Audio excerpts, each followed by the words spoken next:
Hello,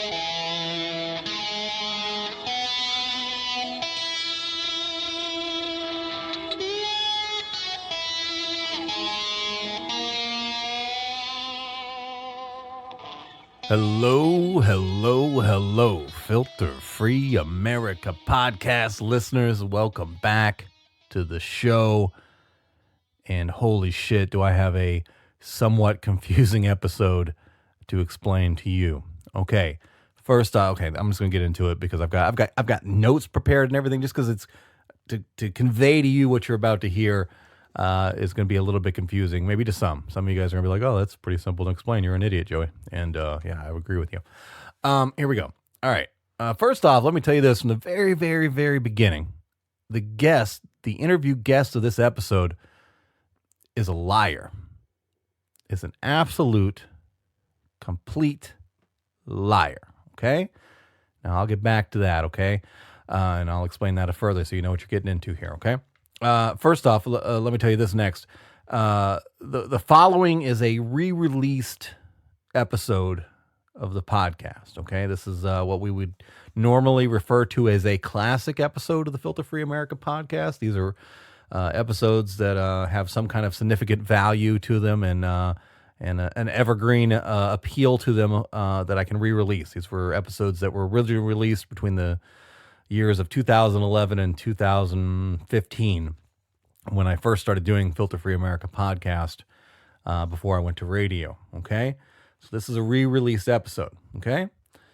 Point of significance here, this is a re-release of the only episode of the Filter-Free America podcast that I ever pulled, right? You get what I'm saying? It's the only episode that I ever released and then pulled it out of the stream because of a reason, right?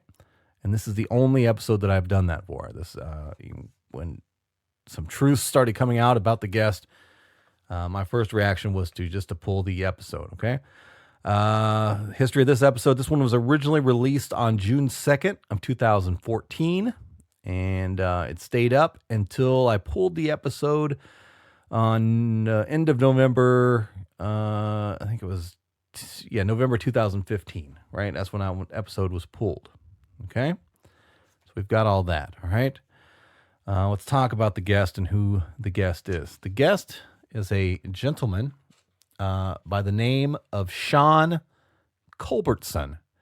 Shawn Culbertson. He is the guest that we're interviewing in this episode. What else can I tell you? Let me tell you how he contacted me. Okay, at this time, he contacted me via Facebook. He met me via Facebook, some kind of way. He added me, I added him. Something to the fact of, no. Actually, he just contacted me via message. I do remember now. He contacted me via message, interested in the podcast, right? And he described himself as being this former Army Ranger and former Blackwater employee. If you don't know what Blackwater is, Blackwater was a military contracting company. Got a lot of notoriety or notorious fame in the Iraqi war. Some of their people committed a lot of crimes. Just look up Blackwater. It's been renamed multiple times. I don't even know what it's called now, but it's a company with a lot of kind of dark history. In relation to U.S. government and our military activities around the world.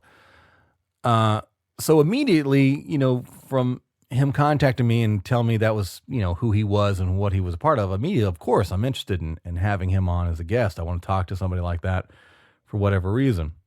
Mainly because he presented himself as being not only a former Army Ranger and former Blackwater employee, but as one who had seen the error of his ways, I guess, who I guess that's what he claimed he was drawn to me about, because I was, known for, talking a lot about failures in government as far as war and things like that, and being a podcast protest point of sorts about things going on along with, military activities in the world.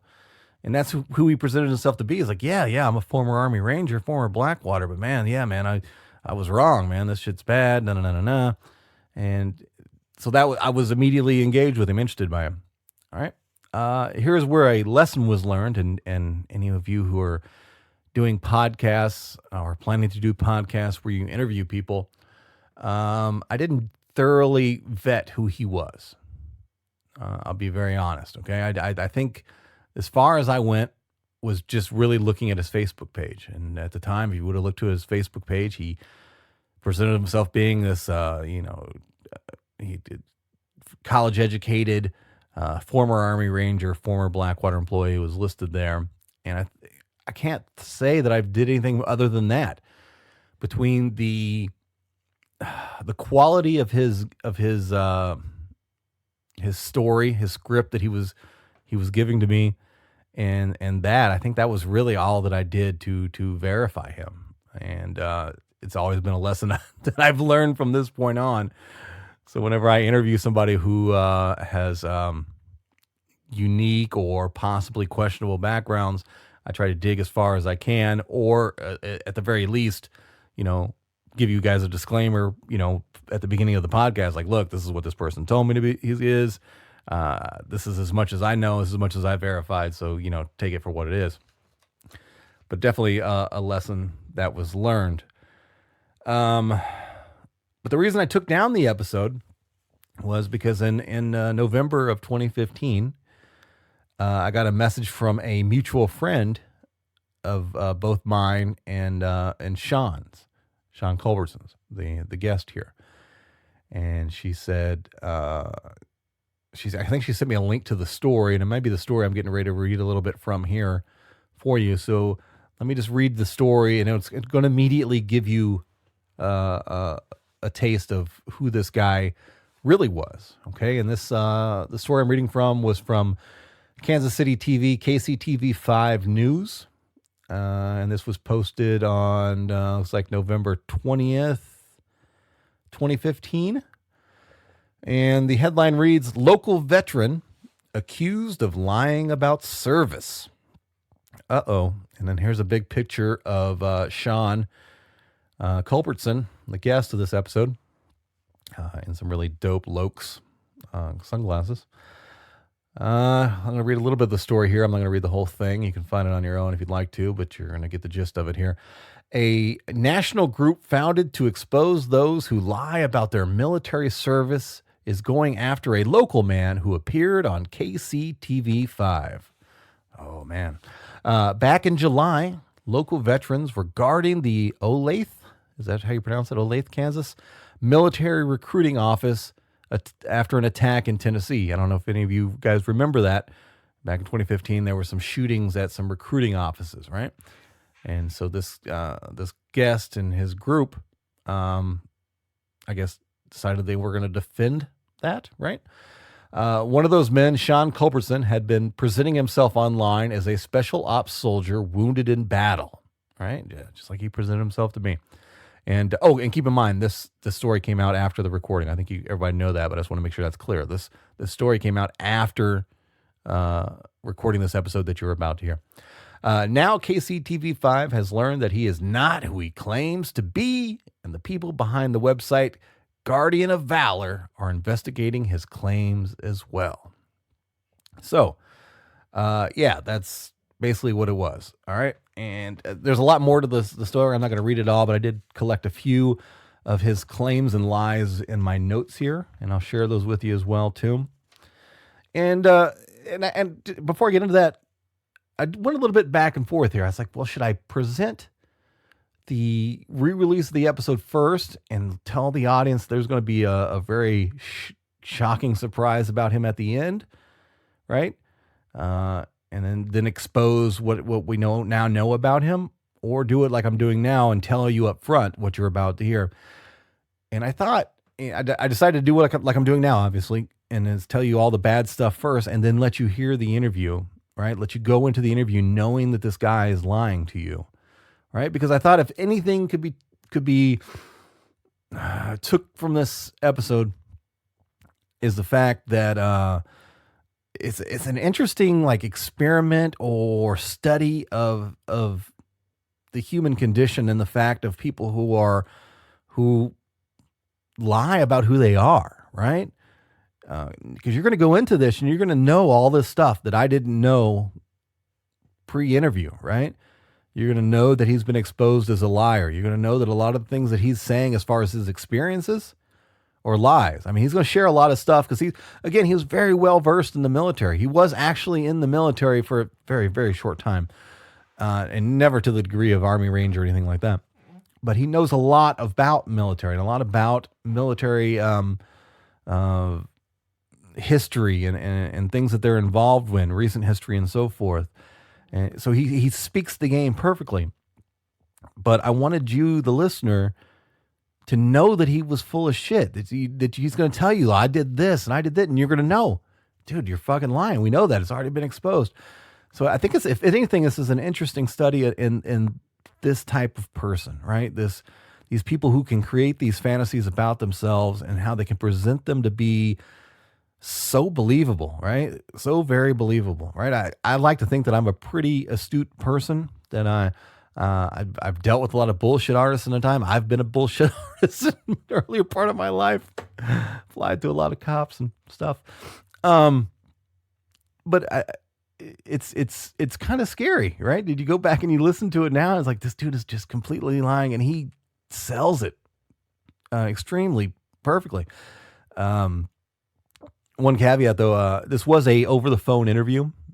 Another reason why I don't like doing over the phone interviews, unless it's an exceptional guest and it's really the only way I get to talk to them, or it's a very time sensitive thing where it's the best way to do is just hurry up and get somebody on the phone and record them that way. I really like to do interviews in person because I think part of how he was able to be so convincing is you don't have to look somebody in the eye when you're doing an over the phone interview, right?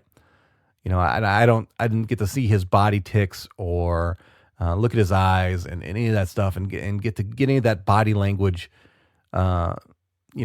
transmitted to me as he's telling these fictitious tales of his so-called military history.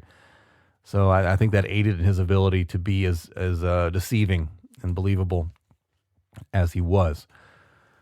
So, okay, all that said, let me go through just a list of a few notes that I made here. I've titled this The Claims and Lies of Shawn Culbertson. Claimed to be a U.S. Army Ranger with multiple tours overseas. KCTV 5 requested his public service record, and the Army confirmed that he served, but not even close to the extent that he had claimed. The Army record was he was a private in 2003 and left as a private in 2006. Also, he was never, ever deployed. Please remember that. That's a very important part when you hear this interview with him. He was administratively discharged after being AWOL for 3 months. 3 months. If anybody knows what AWOL is, I don't even think I know what it stands for. AWOL. Anyways, like when you're in military service and you're supposed to be there and you're like, fuck it, I'm out of here. You've gone AWOL. He claimed to be a retired staff sergeant. Again, he entered as a private, left as a private. Claimed to have been deployed in Iraq with the 3rd Ranger Battalion. Again, based on Army records, he was never, ever deployed, much less with the Rangers. Claims to have been awarded the Purple Heart, Bronze Star, and a Silver Star, which is very funny because I had a grandfather on my father's side who served in the Korean War, and he was literally, honestly, was awarded the Purple Heart, Bronze Star, and Silver Star. Purple Heart for being injured. I believe Bronze and Silver Stars are both for actions in combat. I believe that's right. Again, check via the Army record. The U.S. Army says he was not awarded any of those, again, because he was never deployed. And then his education that he presented himself to be, he had a BA in health law from the University of Kansas. Again, the news agency, who are we talking about? It was a KCTV 5. They spoke to a KU, Kentucky University spokesperson, said that they that he never earned that degree with them, and mainly because they didn't offer that degree at that time. That may have changed since this interview happened, but at the time. Even honor that degree. So yeah, that's just a handful of some of the bullshit that he presented to me and to my audience at the time, and then you're going to hear here and now. So yeah, I still, is this a classic episode of the Filter Free America podcast? It's classic probably for all the wrong reasons. It was definitely a learning lesson for me as a podcaster, and just for, just another thing in life to learn about a person, about people in general, I guess, and how fucking bizarrely, strangely fucking crazy people can be. It's very weird, right? And just to let you know, I did contact him after this came out, and like send a message like, yo, bro, what the fuck is up with this, right? And I can't remember verbatim what he said. I tried to find him on Facebook now before recording this. I don't find him. There's lots of Shawn Culbertsons on there. I can't find the one that I think that he is him, at least based on images and so forth, of me snooping around on different Shawn Culbertson Facebook pages. But I don't remember what he said to me. Of course, I don't think he denied a lot of it. It was very, God, what did he say? I don't know. I know he wanted me to, pull it down, the episode down immediately. And I told him I didn't want to pull it down at the time. And only after the fact did I pull it down, not because of his request, but because I just didn't want it to be out there, because anybody listening to it, if they just happen to randomly listen to that one without like the intro that I'm giving you right now, would think that was a true story. So that's why I pulled it down. So I don't know, but I hope you guys appreciate this episode, and I hope you guys can get something from it. But to me, again, listening to it in this way, knowing what you know now, and then hearing him talk and say the things that he said with the believability that he has, it's really creepy, man. It's really creepy.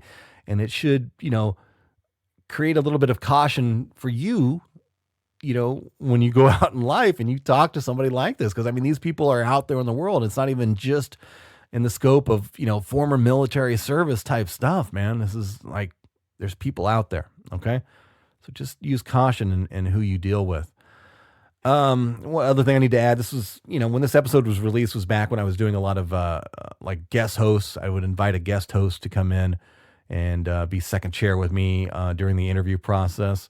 And this was one of those. And the guest host for this episode, was a very, very funny comedian by the name of John Tole. John Tole, T-O-L-E, Tole. He's extremely funny. He's an amazing personality and just a super interesting dude, aside from being a comedian. But he also just happens to be a super funny comedian too. So when I originally released this episode, there were some recordings of his live stand-up intermingled in the breaks. I did edit those out to shorten this episode enough because I had to do this kind of extensive intro here. But that being said, please go. I'd much rather you go find John's comedy through Pandora, or, copying his album, wherever you can find it at or whatever. That would be more helpful for you than just listening to it here anyway.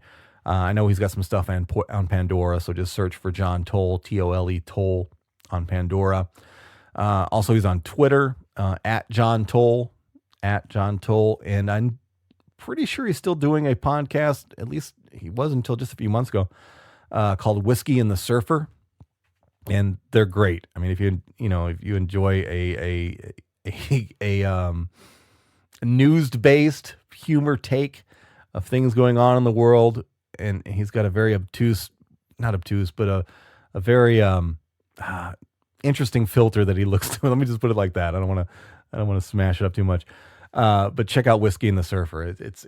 I love his little. They're not super long podcasts, but they're super interesting and very funny, and a great look at who he is as a comic. Also, you'll probably hear a little bit from Tony Williamette. Tony Williamette, who owns Minnehaha Recording Studio here in Minneapolis. He was my recording engineer during this time of doing the podcast, and he was also on mic, so you'll hear him ask some questions and stuff too.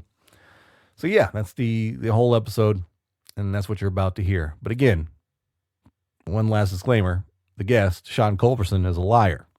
Okay, so Don't believe what he's saying. I mean, he's going to present you some things that are facts, but when he talks about himself, please understand that those are lies. Okay? Anything else I need to add? Oh, yeah, sponsor. This episode is sponsored, as always, by simplewebsite.us. Simplewebsite.us. Simplewebsite.us. And as you guys know, regular listeners, what they do is if you want to build a website on Squarespace, right, they can actually do it for you. I know it's confusing, right? Because Squarespace is designed for you to do it on your own. But guess what? Sometimes it's not easy to do, right? Myself, I always use an example. I suck at doing computer shit, okay? So when it came time to trying to build my own website, it was very confusing to me, and I wasn't doing a very good job, and I was just wasting time. But the good people at simplewebsite.us just said, hey, look, Joey, just tell us what you want, how you want it done, and we are going to do it for you, okay? And they did it. It was great. It's like a very short time. I said, look, I want this, and this on my website. And they said, okay, great. Here's this. How do you think about it? You know, like, yeah, it looks great. And then boom, I had a website. And if you want to check that out, go to filterfreeamerica.com, filterfreeamerica.com, America intentionally misspelled the letter K.com, and check it out and see an example of their work. Now, don't think that you need to go to Simple Website just to have your website built from the ground up completely by them. Say you want to do it on your own, and maybe you're just having an issue here or there, they'll be more than happy to help you with that as well, too. If there's just one little function you can't get right, or one little whatever thing to make your website perfect, and you just can't get it, go to simplewebsite.us. They'll be more than happy to help you with that, too. Or, lastly, even if you know how to do it, you're completely by yourself, you don't want anybody's help whatsoever, I still suggest you go to simplewebsite.us and check out their free tips and tricks, right? That's how confident they are in their skills and abilities that they actually give away some of the knowledge that they already have. Just go to their website, don't pay any money, don't even have to talk to them, just look at their free tips and tricks, and they'll be more than happy, or they've already done it. I mean, it's just there for you, right? So they're just like, yeah, they're happy for you to just come and get it. So, you know, go there, simplewebsite.us, get the free tips and tricks. What else? I thought there was something else. Oh, yeah. Let me plug myself a second here. Go to Pandora, go to Spotify, go to, where else am I at? I think I'm on iHeartRadio too. I don't know that. But find my album there. What's the name of my album? Oh, yeah. Neck Tattoos and GEDs, or The Secret to My Success. Go there and subscribe to my channel, all right? I like to plug other people, but I need to plug myself a little bit here. And plug yourself does sound sexy.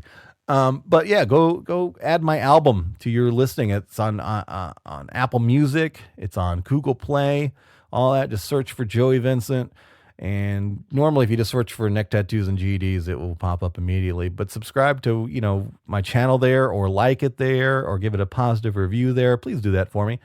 Because number one, if you play it, I actually get fractions of pennies that do add up and that do help pay bills around here. So that's very helpful. But also it helps, you know, expand the reach of both me and the podcast. So if you want to see this podcast to continue to grow and get stronger and get bigger listenership, please help me out by doing that. And I would really, really appreciate that. Thank you very much for that in advance. So what are we going to call this episode? We need to kick this episode off. Man, I don't know. I should have done this ahead of time. Oh, here's a good idea. How about this one? Let's keep it simple. Let's go with Lies and Stolen Valor with Shawn Culbertson. Something like that. I don't know. I may change that when you actually see it printed up, but whatever. I need to kick this episode off and I don't got time to mess around. So something with Shawn Culbertson and guest comedian co-host John Tole right here on Filter Free America. Let's go. It's the basic truth of the human condition. Everybody lies. Everybody lies. Everybody lies. Everybody lies. You can't handle the truth. When a man lies, he murders some part of the world. I always tell the truth, even when I lie.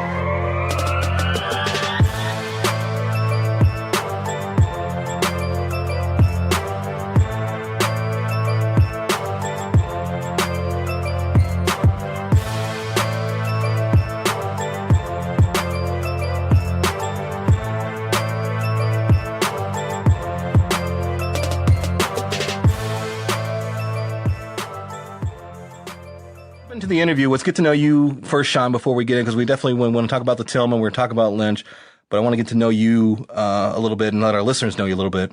Why don't you kind of give us like maybe a little life story, a brief kind of where you came from, where you're at now type? Can you do that? Okay, yeah, absolutely. I'm a former U.S. Army Ranger. I've had multiple deployments.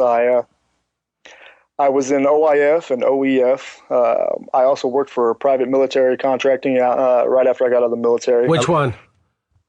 I'm sorry? Wait, are you allowed to say which one? Oh, no, I work with Blackwater. It's no longer Blackwater anymore. Nice. I'm so jealous. It's to a certain extent it was. Like, I want to have so much military involvement all over the country that, like, they need people so bad that they're reaching out to me. Just send me out to some place in the middle of nowhere, and as long as I don't die, I make a couple $100,000. I'm happy with it. Who's next up? Tole? Oh, okay. Give him a gun. You could put a whole squad behind me, and no one's getting shot because I'm so fat. Yeah, offensive lineman. Just duck and hide. That's the best way to get out of danger. Right. Absolutely. Go ahead, Shawn. Sorry. All right. No, you're fine. Well, I do have a master's in political science with special interest in constitutional law.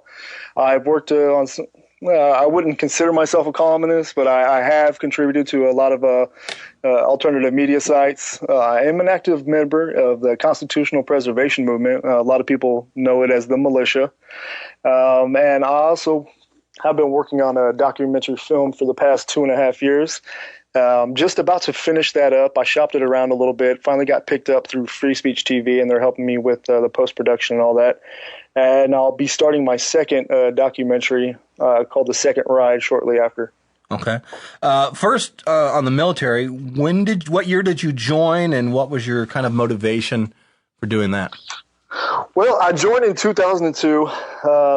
I was 17 years old, just graduated high school, and I was kind of, I don't want to say that I was very heart-stricken by what happened during 9/11, but being that I come from a military family, I kind of got pushed in that direction. And where I come from, I guess you would say there's really not too many chances to excel unless, you like working with your hands. And I definitely didn't like that at the time, so I thought I'd just go ahead and do my patriotic duty and join the military.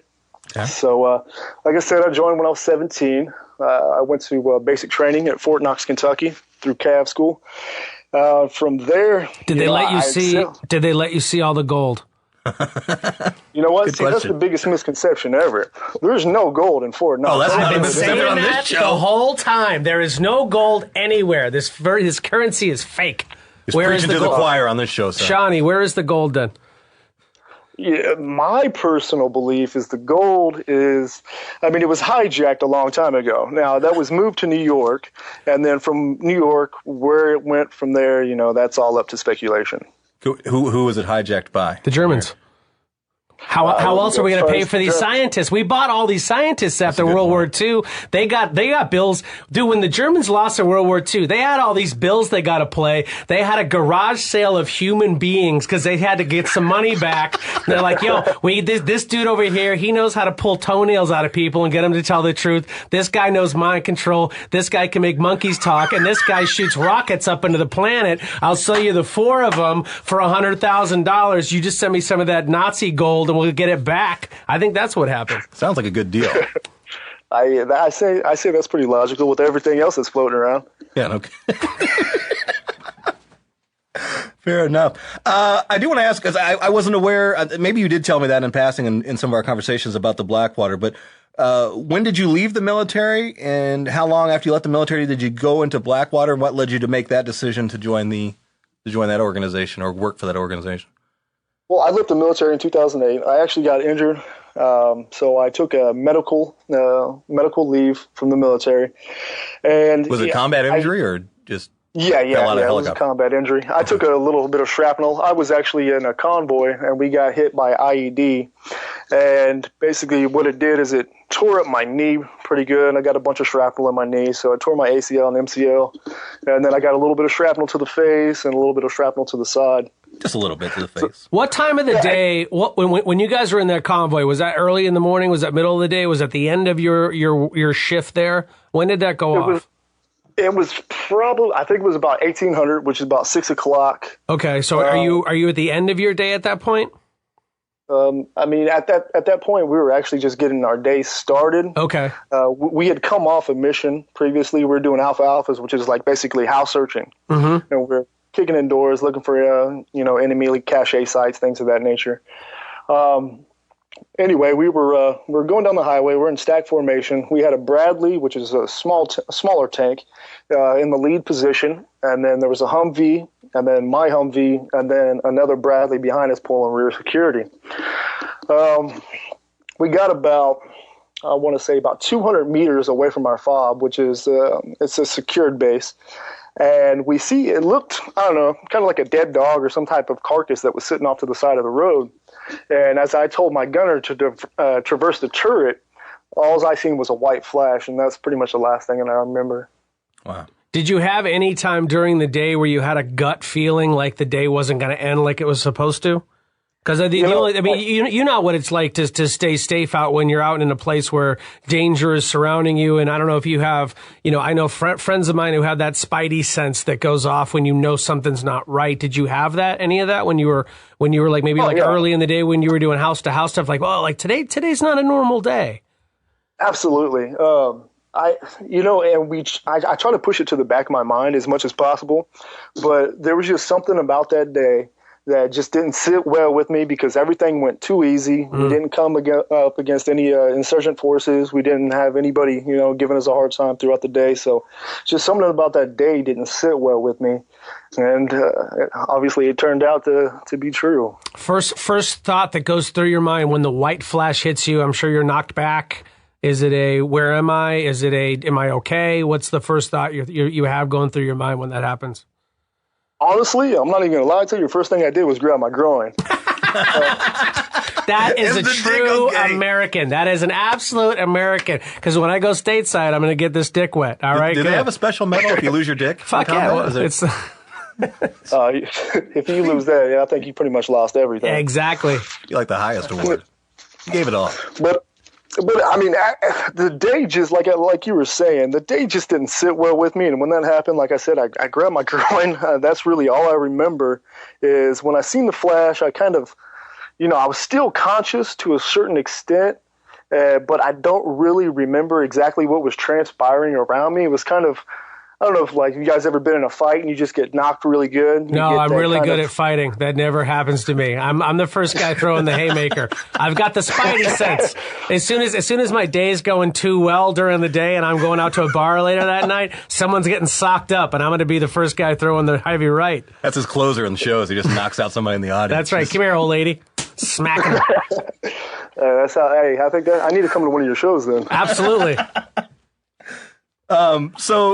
So that was there any injury more substantial than yours? Was there any loss of life in that? Oh yeah, actually my gunner, he actually got his neck severed pretty much. So he didn't make it. I think they said he bled out in probably about 2 to 3 minutes.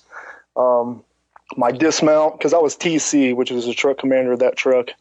My dismount, he got the first 3 fingers severed, and then he had the whole right side of his face. I don't want to sound graphic, but it was peeled off to where you could see the bone. And I mean, he's had so many skin grafts since then. I mean, he's still alive, but definitely now are these because you guys have been through this incredible experience? I mean, are you still in touch with these gentlemen? Oh, absolutely. Those type of bonds that you make in the military, they last forever. Sure. Even though that, even a lot of us realized all the bullshit that was going on, all the lies that we were fighting for, we've maintained that close relationship because, a lot of people are going to talk about the military guys like, oh, they're over there and they're fighting for this and they're all fighting for a lie. They're over there for oil, this, that, and the third. But really, we understood the fact that we were not there for the right reasons. Okay. But still fight for your brother. You know what I mean? You still fight for the man to your left. You still fight for the man to your right. Sure. And those type of bonds, they'll never go away. And the reason you guys train so hard is that when that white flash hits, when you come to after that, your first thought is not to yourself. Your first thought is, who to my right and to my left do I still need to take care of? Oh, absolutely, absolutely.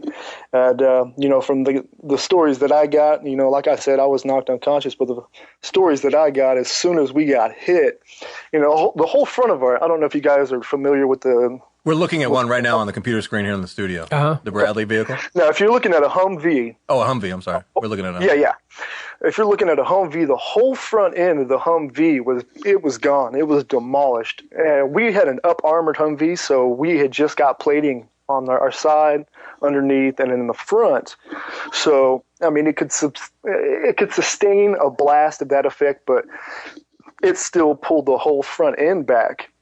And then on my side, which would be the passenger side. And even more fortunate that, unfortunately, this unfortunate incident happened 200 yards from the front of your base. So then you had help coming sooner that you would have been had you been in the field in the middle of nowhere. Oh yeah, absolutely. It was within minutes. I was medevaced out. I think they said within 8 to 10 minutes, and then I was on the operating table within the first 15 to 20 minutes, I believe. Okay, so and they send you to a hospital in country. Yeah. I say in country because I've watched like some Vietnam movies. Yeah, I saw that with you. I saw that. You were on board with that? Saw a couple movies. Too. Now the question. Okay, now you were a person who was first principal person who experienced this in real time. Did you ever get a chance to go back and look at the paperwork to look at the official narrative of what happened and then line up your experience based on what the dotted I's and crossed T's said? See, here's the biggest problem with how the military operates, especially within a combat zone, and especially if someone gets injured. Now, what they're going to say on paper is, said unit was doing said thing at said time and said thing happened. All right. Now, when you say, you're getting ready to go through your medical boards, now when you want to review this paperwork yourself, what they're going to tell you is, well, I'm sorry, sir, this is classified. We're not allowed to let you see exactly what we documented that happened to you. Wow. And so everybody in that group that was part of that, no one ever got to see the full story that was ever told about what happened. I can't comment for everyone that's involved because there's, several other guys that I've lost contact with in that unit. But everyone that I still stay in contact with has not seen the actual report that was issued by DOD. And is that standard operating procedure where they gotta make sure that everything's taken care of above board before?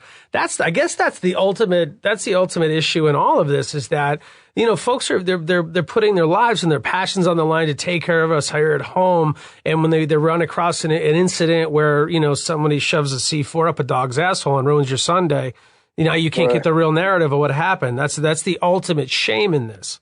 Yeah. Absolutely. You would think that they would have more respect for the men that are out there fighting for their interests. The men and women that are out there putting their life on the line, that even if they do want to investigate exactly what's happening and see what transpired, say, I was knocked brain dead and my family wanted to see what happened.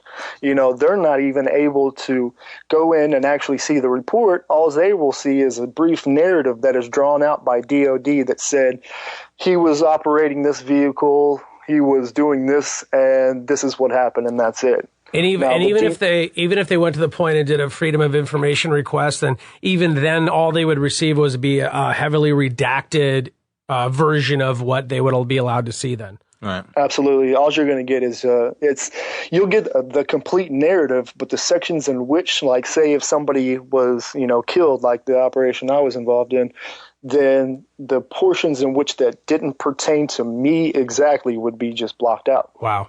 Gotcha. I do want to backtrack a couple things because I'm kind of setting the your experience level and how what applies to what we're getting ready to talk about.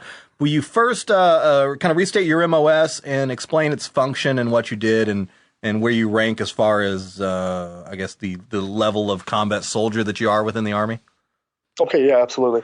I first enrolled, when I first joined the military as a 19 Delta, which is a cavalry scout.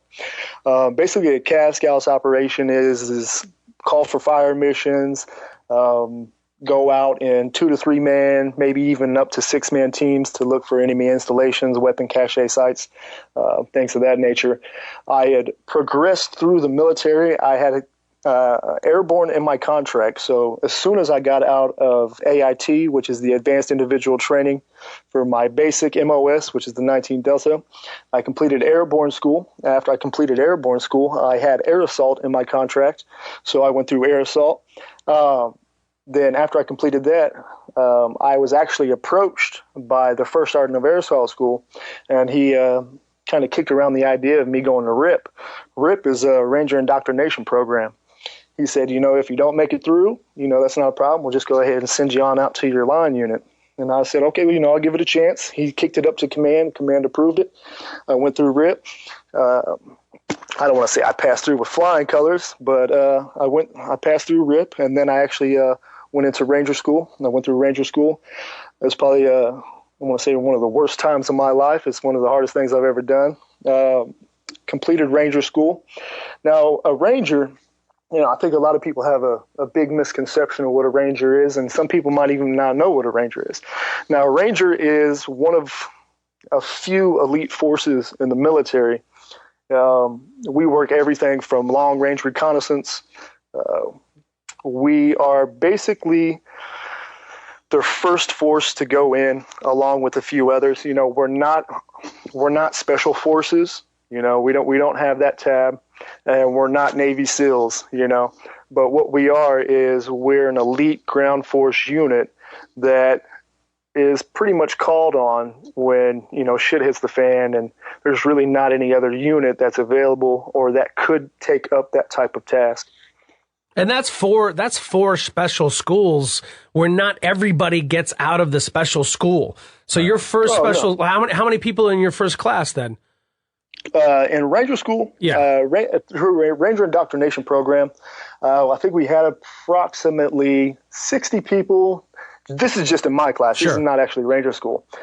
We had 60 people, and I think 12 of us made it through. And then when that's after three. Is that after 3 previous trainings? Because airborne school is a separate was school. Back to back to back to back. Exactly. So people are dropping off and dropping off and dropping off. These 60 that go into the the RIP program, there's 60 of us. This is 60 of the most badass people that we have right now, and only 1/5 made it out of there. I mean, that's a true testament to your fortitude and your intelligence here in this operation. Right.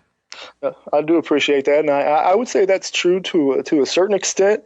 I think a lot of it is will, and I know that sounds kind of weird, but I wasn't the biggest guy at the time. I was one of the youngest guys, and I was one of the smallest guys. But the fact of the matter is being where I grew up and how I grew up, I kind of had that, fortitude within me to, push through and drive through. So I think that I dug down deep and I wanted to prove a lot of people wrong. And I think that's what kind of drove me through. Now, the chip on your shoulder going. Sure. As far as Ranger School, once I actually made it to Ranger School, we had 228 guys. And then, but we only graduated 63 guys. Jeez. Wow. Like a quarter. Yeah. That's nuts. So so let's say the average person at home, let's just say it's a fat comedian that likes to smoke weed and sit on his couch, but maybe he has some issues I know that guy. with his day-to-day life. And he's like, well, God, give me like, what are they teaching you, or what did you bring to the table that when the chips are down, where are you in your person? What are you reaching in and grabbing that is at the center of your being that says, no matter what is putting in front of me, I'm going to get over this obstacle? I think a lot of me personally, I think a lot of it, and I know a lot of people have different ways that they made it through, but me personally is, I kind of experienced, I don't want to say a lot of tragedy growing up, but, I had my sister die. I had, a couple people really close to me die. But the main thing for me was my grandfather. He's the one that drove me into the military. I don't want to say drove me, but pushed me into the military. Okay. And I wanted to make him proud. So every time that I felt like giving up, and trust me, every night that I went back to the rack, I wanted to give up. Oh, your body's screaming, your feet are killing you, you've been up for 36 hours. It's got to be an absolute mental and physical brutal task to go through.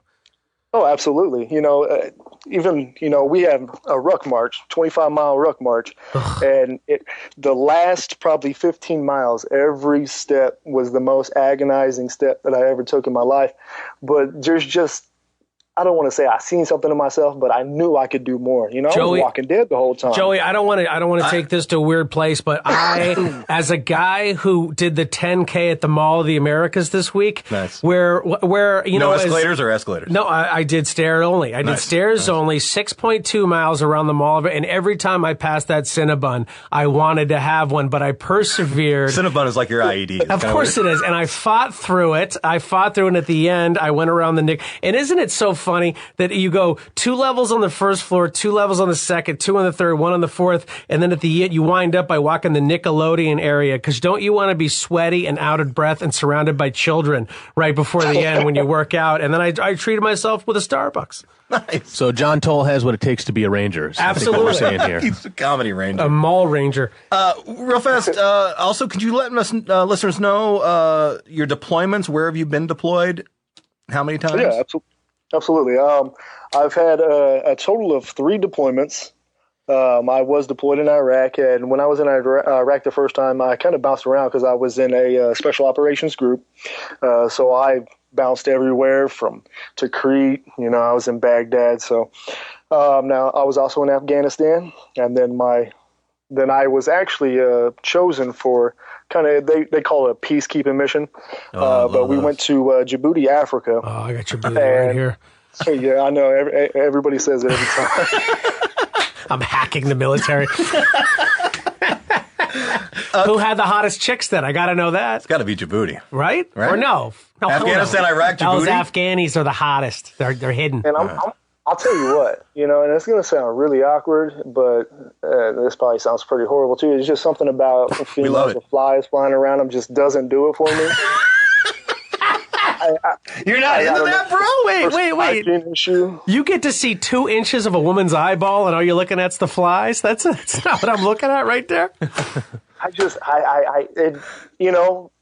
don't want to say that I wasn't attracted at times, because the whole misconception is they're covered up at all times. But you forget, like a lot of us, we kicked in their house, and we got to see them without their head garb on and without their full robe on. So, I'm not going to lie to you. Some of them are pretty hot, but it's just the whole, I don't want to say they live in slum, but their whole way in which they take care of themselves, it doesn't do it for me. Fair enough. Now, real fast, just because I wasn't aware of it before we started, when you left the military in 2008, how long between that until when you joined the Blackwater, and what was your not state of mind, but what was your reason for joining Blackwater, besides probably better money? Cha-ching. Yeah, well, I mean, the money was the biggest thing, but do you mind telling people what the difference is between what you were doing in the military pay than doing virtually the same thing, better equipped and better money? How much more money were you making? Yeah, ballpark it. Okay. In the military, at my highest rank, I was at E5, and I was making roughly about, it really depends, if you're deployed, you get a little bit extra money for hazardous pay and things of that nature. If you're married, you get a little bit extra money. More jump pay if you have your airborne wings. But roughly, I was making about $45,000 a year. This is after taxes and everything. But Blackwater, you take an 8-month contract and you make about $120,000. Oh, I'm in. Let me sign up right now. Come on. Totally. Come on. I'll be deep in that Djibouti. Let me do it. So was the only reason? Was it purely financial, or was there some? No, absolutely not. The reason why I want to do it is because towards the end of my military career, I want to say I started to wake up, earlier in my military career to what was transpiring. And I really wanted to get a better scope on exactly who was pulling the strings, who was doing what, who was in charge of what, and how do we get in the position that we're in. I'm not going to lie, the money was great. But I wanted to see a little bit farther behind that curtain. And working with Blackwater was, in my opinion, was definitely very revealing to me to see exactly what was truly transpiring. What was your initial wake-up call? Because you said you started to wake up while in the military. What day did you wake up? What had happened? What experience did you have to get that thing going? And then, if you don't mind, what did you learn the information you were seeking in Blackwater? What did you find out, and what did you get out of that? Yeah, I wowould say that, things started to seem a little off to me in about 2002. This is recent, right after, I joined the military. Things just didn't seem right, because I understand the whole brainwashing campaign and everything that they try to instill in you to try to get you to, conform to what they want you to be.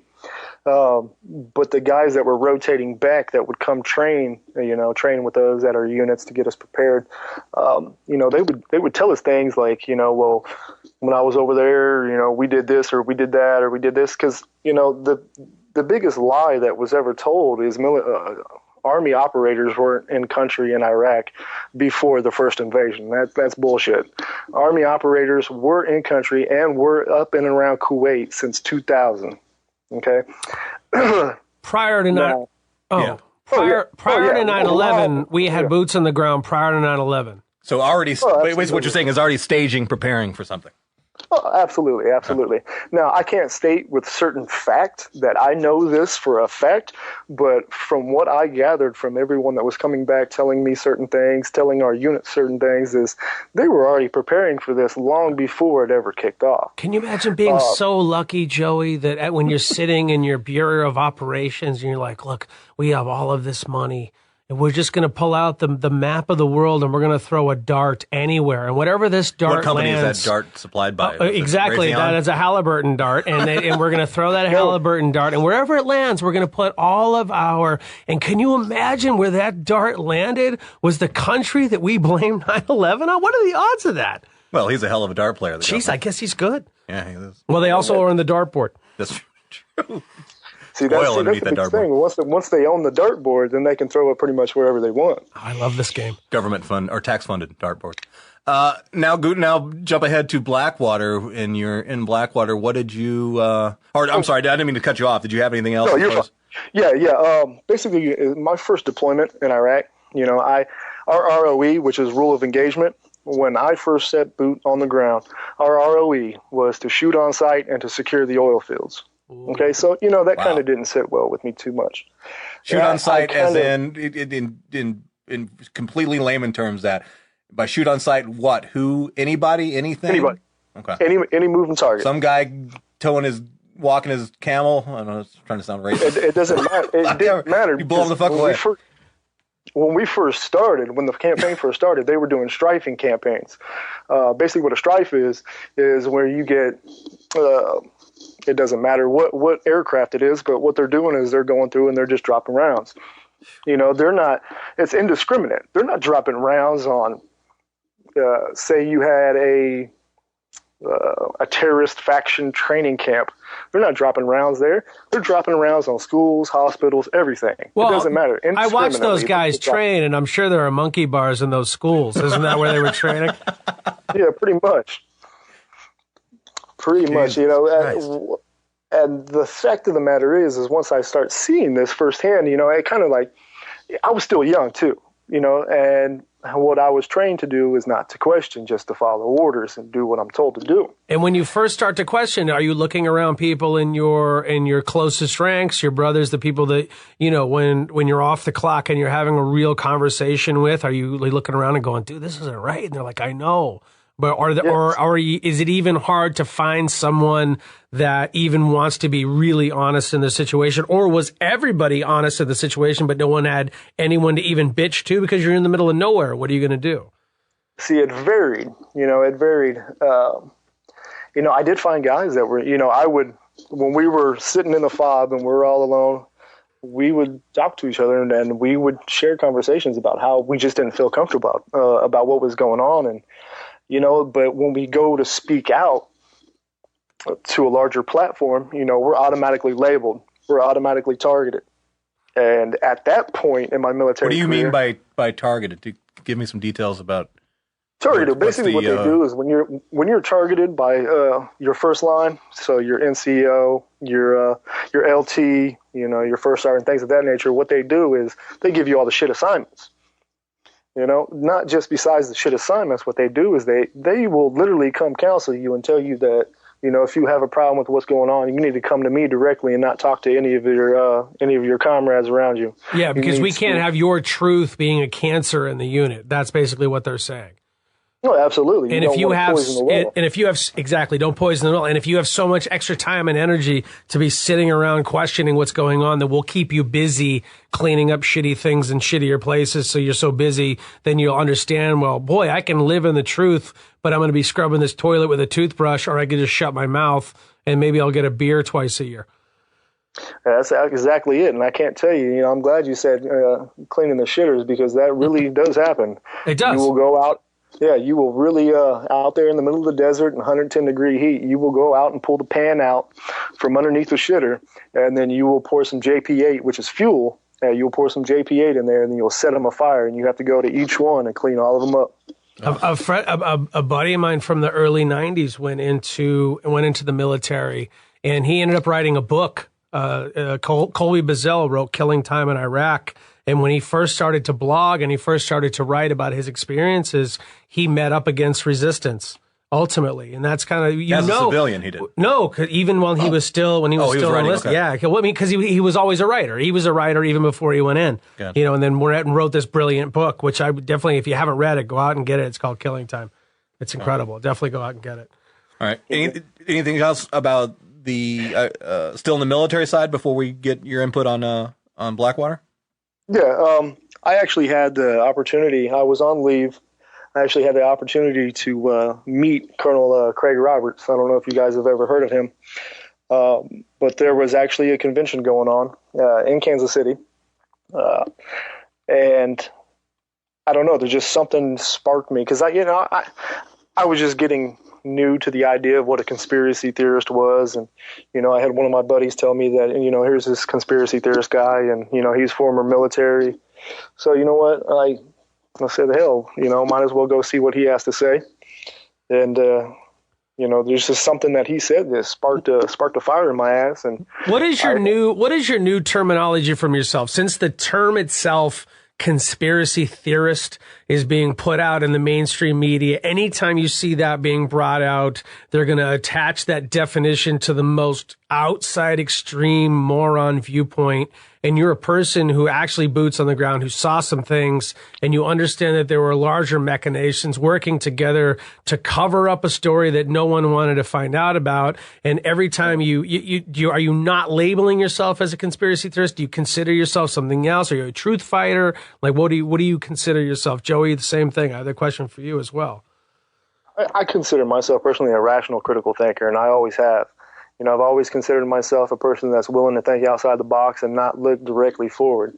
Now, I will take that label of conspiracy theorist, because as we see with JFK all the way up, to MLK, look at the Gulf of Tonkin incident. People were sitting there screaming foul the entire time, and what happens? The papers and documents are released that says, okay, well, you know what?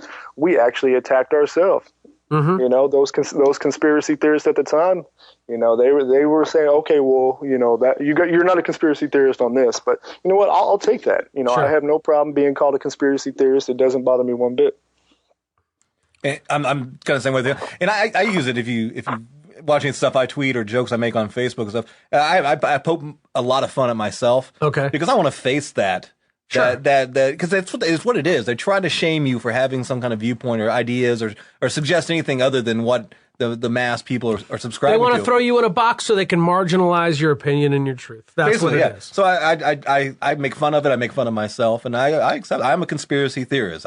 But I'm like you, Shawn. It's basically logical thought to me. I'm a big believer in learning history and watching history repeat itself. That's a legitimate thing. I think for me, and mind you, I've been studying this for a long time. I think the conspiracy as far as North America goes all the way back, that we had a native culture who understood that the family experience and the inward journey of the spiritual nature and your attachment to the earth was then circumvented by people coming over from Europe who wanted to say, well, we have 5 based air gods that you can choose to believe in. And as long as we take your shit and tell you to believe in this other thing, that right there was the ultimate baseline of all of this garbage, because they had it right. Yeah. The Native American cultures had it right. And if you really want to get to the root of all of what this is, study that. And it'll give you so much comfort. Shawn, why don't you go ahead and, because we're already digging deep into our time, why don't you quickly, but don't leave out any details that you feel are important. Let me know once in Blackwater, what was revealed to you through that. I think the biggest thing that was revealed to me is an individual by the name of Bernard Carrick. I'm not sure if you guys are familiar with who Bernard Carrick is. I don't know the name off the top of my head. Basically, Bernard Carrick was, if you look into, if you actually investigate 9/11, Bernard Carrick, he gave the first official government explanation. That I'm looking at his picture. Tony just brought up his picture, and I know exactly what you're talking about. He was with NYPD for a while. Oh, there, he's pulling up the picture there. Okay, now I know who you're talking about. I love that picture. I loved him and the Village People. I loved him as Tom Selleck. Yeah. Well, Bernard Carrick, he was, he gave the first explanation that there was no explosives used during 9/11. He was very specific about that too, right? I kind of remember seeing some of the interview of that. He was very specific to really focus on the fact that there was no explanation. I thought that was. So he was the first person to go out there and say that there was no, if there were questions that there was demolition involved, he was the first person trotted out to say that, no, this was all plane, this was all fuel. Am I remembering that correctly, Shawn? Is that? Yes, absolutely. Okay. And if you actually look at any of the footage, recently, or right after the 9/11 incident, and you see Rudy Giuliani, who is attached to his hip the entire time, always and who's right actually fielding questions for him. Of course. Now, what did this guy, like, what was his position before this started, and what was his position when it was all said and done? Because he trotted out this narrative, did he gain in this process? Oh, absolutely. He was actually offered a position with Homeland Security that he denied for, I don't know if it was political reasons or whatever the case may be, but then he actually took up force. He basically led the Iraqi forces. He was training the Iraqi officers along with L. Paul Bremer, I believe his last name is. Now, what his job was previously to that, I think Joey said it, is he was working with the NYPD.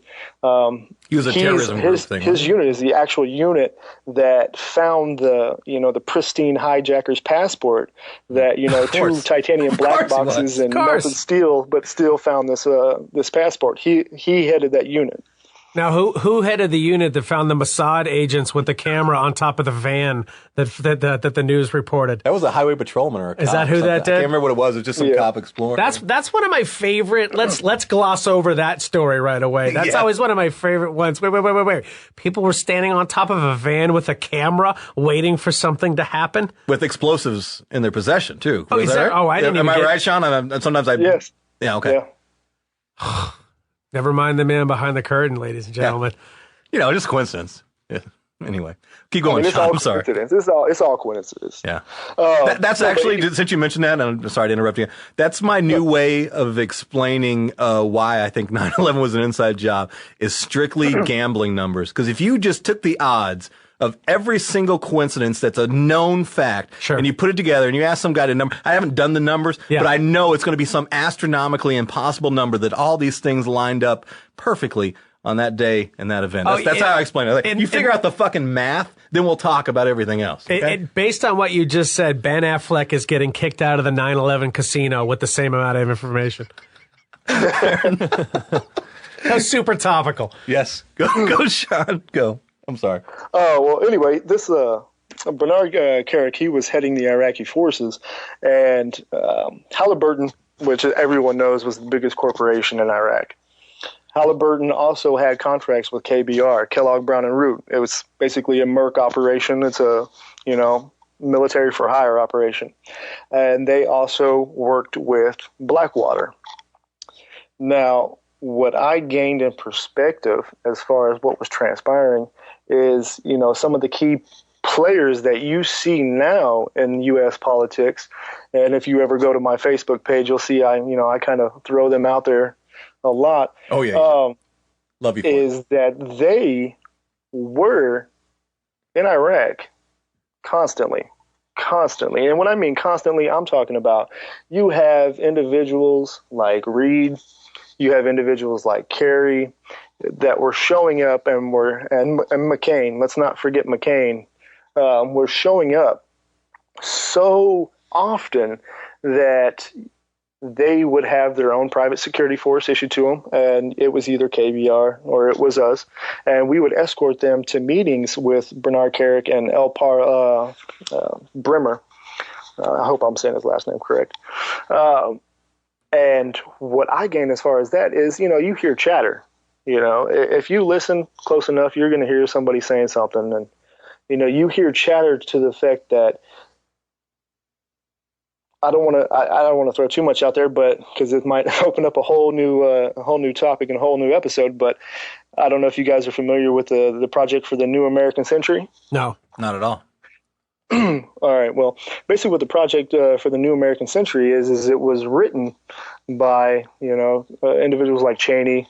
He was the head of that, and basically, what it was said within the report is that to cause a grave collapse in the economy, to cause a grave change to where, military force could be flexed, governmental powers could be flexed. There needs to be a new Pearl Harbor. We're looking at on Wiki. Scroll back up. What was the year that was established? They're calling it in 97, and they're calling it a Reaganite policy of military strength and moral clarity. So now, are you saying that, okay, if we know we were in there prior to 9/11, then was Blackwater even in there before the normal military was in there? See, I can't speak to that because, from what I gathered, guys rotate in and out constantly. Okay. And we're never filled in as far as what the previous force did or the previous force before that did. But I will tell you, I know that Blackwater had a strong base in Yemen during the time that the U.S. coal was targeted. Of course. Well, it was interesting because the whole point of this is to remind us of the 4 consequences. What are the 4 consequences?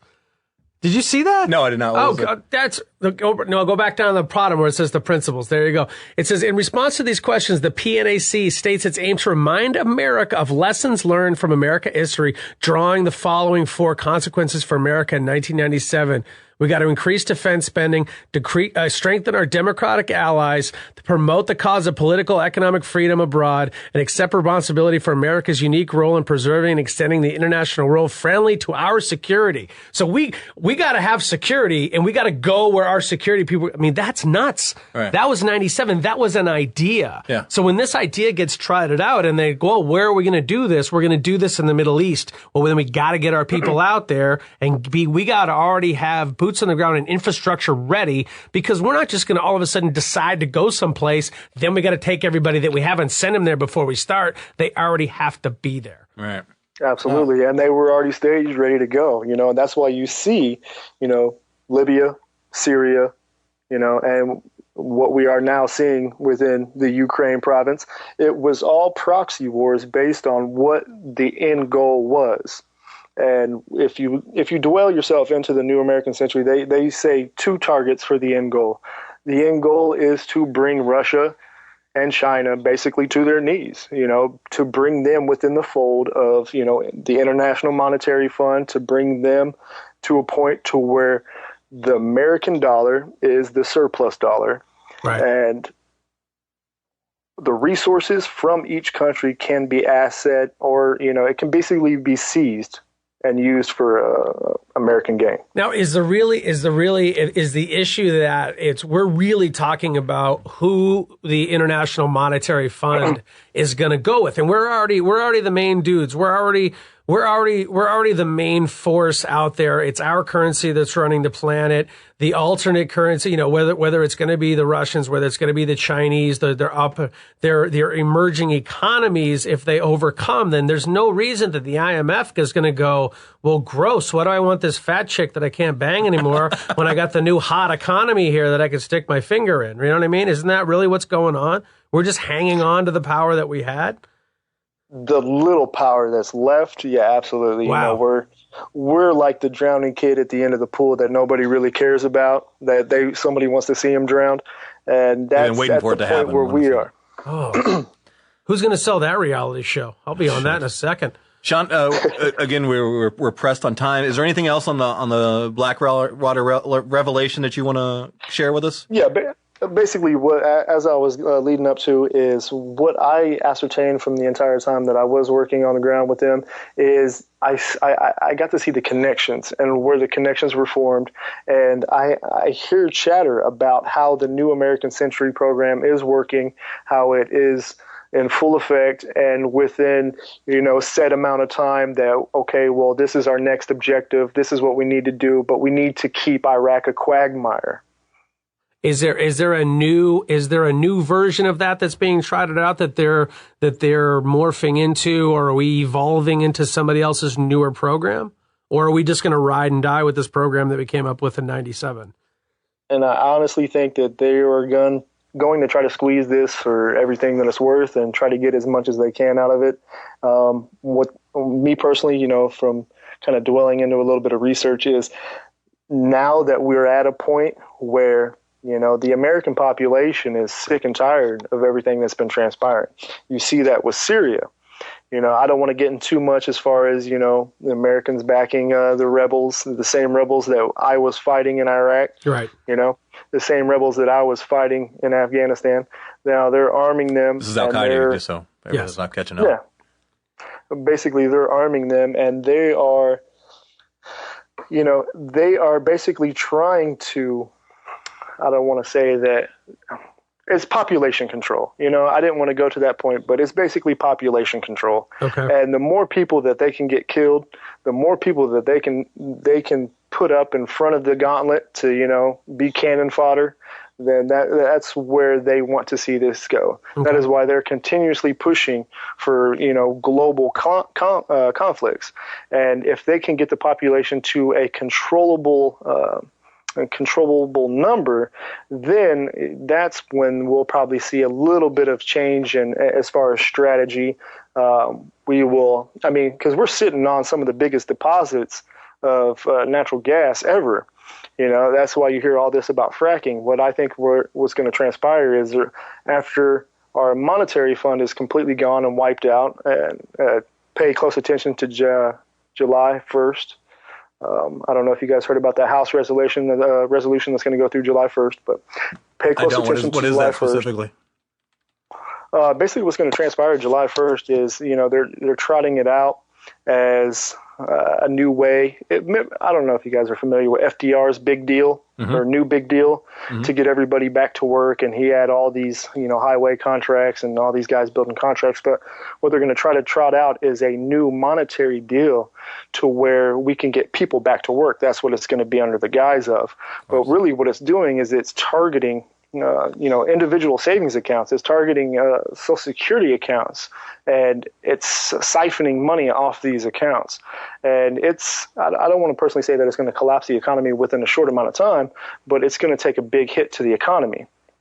Now, after that transpires, and, we are within, another large scale battle, we're going to go back to the days of old to where we were, basically working for the military good, working for the military industrial complex. We have all these individual companies and things of that nature supplying means and goods for the military industrial complex because we have no monetary base anymore.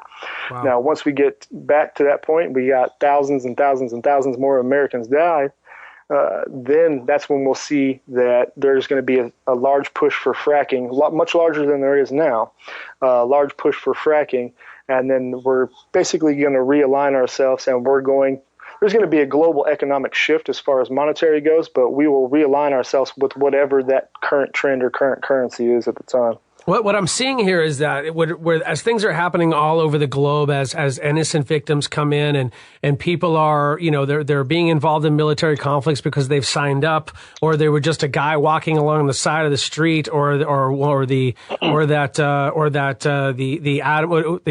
people that are the JSOC people that are going in and killing innocent people in countries that we're not even involved in. And what they're doing is they're just radicalizing people that really had no skin in the game, but all of a sudden that their relatives are being injured. Now they're mad. Now they want to learn about how they can be a terrorist. Now they want to do that. And as long as they're doing that, then we always have somebody to fight against. So in one thing, we're creating the terror that we actually get to fight against because it just keeps the illusion of the ball in the air. And now we're looking at a situation where Blackwater has gone in from the beginning to become the infrastructure of what's in the Middle East. And now look at us 14, 16 years later, and now we're fracking, and you turn on your faucet and black water's coming out of the actual faucet.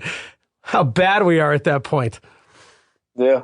Yeah. And that's I think the people that fail to realize is that the more enemies they have, or we have as an American population, the better fitted we are, I guess you would say, to constantly be berating people to, fear the boogeyman. The more times that we go kill, millions of Iraqis, the more that they're going to come and kill American citizens, the more that you're going to see them radicalize over the years. And now they're targeting Christians, they're targeting, Christian believers. And this was not because they hate us because of our freedom. This is because we went in and we're killing their innocent women and their innocent children and their husbands and their grandfathers. And we're doing it generation after generation after generation. Yeah, we're teaching the population to hate us by our actions. No, absolutely. Money is the root of all evil, and they're producing more enemies for us. And that kind of speaks to like why you don't see U.S. involvement in places like Sudan and things like that, because it's what they want to happen in these places is already happening there. So why intervene when it's already doing the job for them? Yeah, exactly. You're listening to Filter Free America.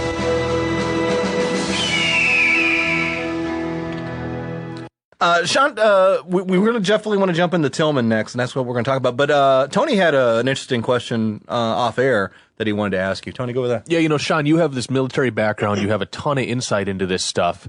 You're basically the government's worst nightmare trying to hide all this stuff. Mm-hmm. Do you get worried about them? I mean, obviously they're keeping an eye on you. Yeah, there's no doubt about that. Have you ever been in a situation where you felt like you were being felt out? Like, hey, where's this dude really at? Have you ever been approached in your free time out in the middle of, in your life as you walk around?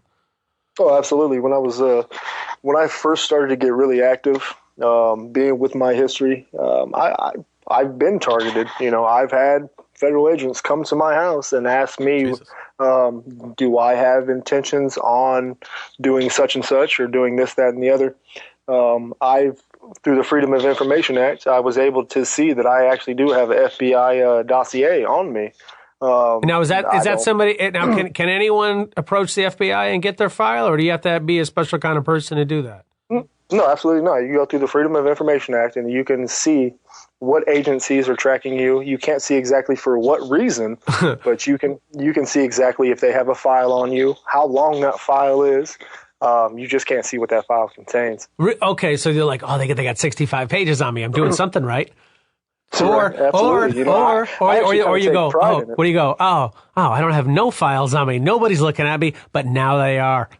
Yeah, what am I, chopped liver? Because you looked for your file. Exactly. Now you have a file. Exactly. You're all Googling yourself. I hope I would use it for a credit when I'm on stage. I know currently being followed by the CIA and the FBI. Put it on your resume. Joey, I know what you do in your free time. I'm sure there's a list a mile long.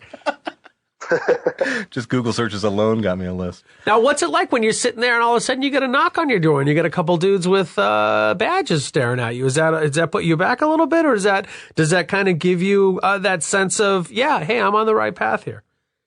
I kind of actually take pride in it. And I know that sounds kind of weird for some people. They want to fly below the radar, but I really, feel good about what I'm doing. It's not just because I'm passionate about it, but somebody has to stick it back in these motherfuckers' faces that, sure. we know what you're doing. We know who you are, and we're not going to take it anymore. And being that I am from the background that I do have, I think I'm equally as trained as anybody that they want to send. So, I mean, if it did come to, I don't want to sound like the kooky crazy guy, but, if it did come down to something like that, then, hey, let it be what it is going to be. What's your stance on the Oath Keepers? See, here's my problem with the Oath Keepers. There's a lot of hit and miss with the Oath Keepers. Can you clarify what that is just for listeners who aren't familiar? Okay, well, what I mean by hit and miss with the Oath Keepers is... I mean, what the Oath Keepers is specifically. I know what it is, but I'm sure most of the listeners maybe don't. Yeah, absolutely. Oath Keepers is basically a constitutional preservation. They are they want to call themselves a sort of a militia group, but really what it is a bunch of, I don't want to say they're all racist, but a lot of them they lean really far to the Tea Party, and what they do is they say that, okay, well, we want to protect the Constitution, but if you're not of the same affiliation that we are, then you have no bearing. You have nothing to do with us. We want to. You're with us or against us? I don't want to say with us or against us because we're only protecting we're protecting the Constitution as long as you agree with us. I love that. As long as you agree with everything we say. We love your First Amendment if we agree with your First Amendment. I actually we hate blacks. Just the black people that agree, or the non-black people that agree with us. I actually tried to approach them to get one of their representatives to be a guest on this thing, and they said there was nobody available. Interesting. They're pussies. They're the biggest. They're the biggest crock of shit. I support the endeavor that they originally set out to do, which was to protect constitutional rights.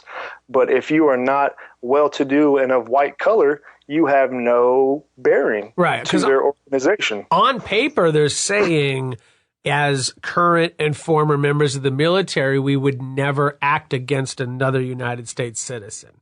Yeah, whatever. I've been to, and that there's a truth. There's always a deeper truth to everything. Right. Oh, absolutely. Absolutely. You just actually have to open your eyes up a little bit and not take things on face value and actually look into exactly what they do and how they go about doing their mission, quote unquote. The guys who came to your front door and asked you about what you were saying in your activities, were they just people filling out a form, or did they, when you were making eye contact with these people, were these people that were incredibly committed to what their service was that day? Oh, they were absolutely committed to a T. I don't want to say I pride myself on being a good judge of character, but, I went through a lot of training to be able to size an individual up exactly what they're about. And, especially with their eyes, I can see a lot of person through their eyes. And they were so adamant about why they were there that they really honestly felt that I was a threat to the American society as a whole. Interesting. And then they were in a position where they're going to ask you some leading questions, hoping that you misstep and say something that you shouldn't, which they would allow them to then move forward. Oh, absolutely. It was just a fishing expedition. They were waiting for me to say that I, have explosives or something. I'm not saying that I do, or I'm not saying that I don't, but I have something that I shouldn't have. And that would lead them then to have probable cause to then obtain a search warrant and, go through my premises. Now, I think what it all steered from is a lot of my comments that I was making on, Facebook. I'm very active in a lot of, protests and things within my community and outside of my community. And I always open carry. And when I do open carry, not only do I have something on my hip, but I always have something slung around my back. Wow. And I was actually in Denver, and I went to the, this is probably going to sound kind of crazy. Who were you talking to? I was in Denver, and I can't even keep a straight face thinking about it.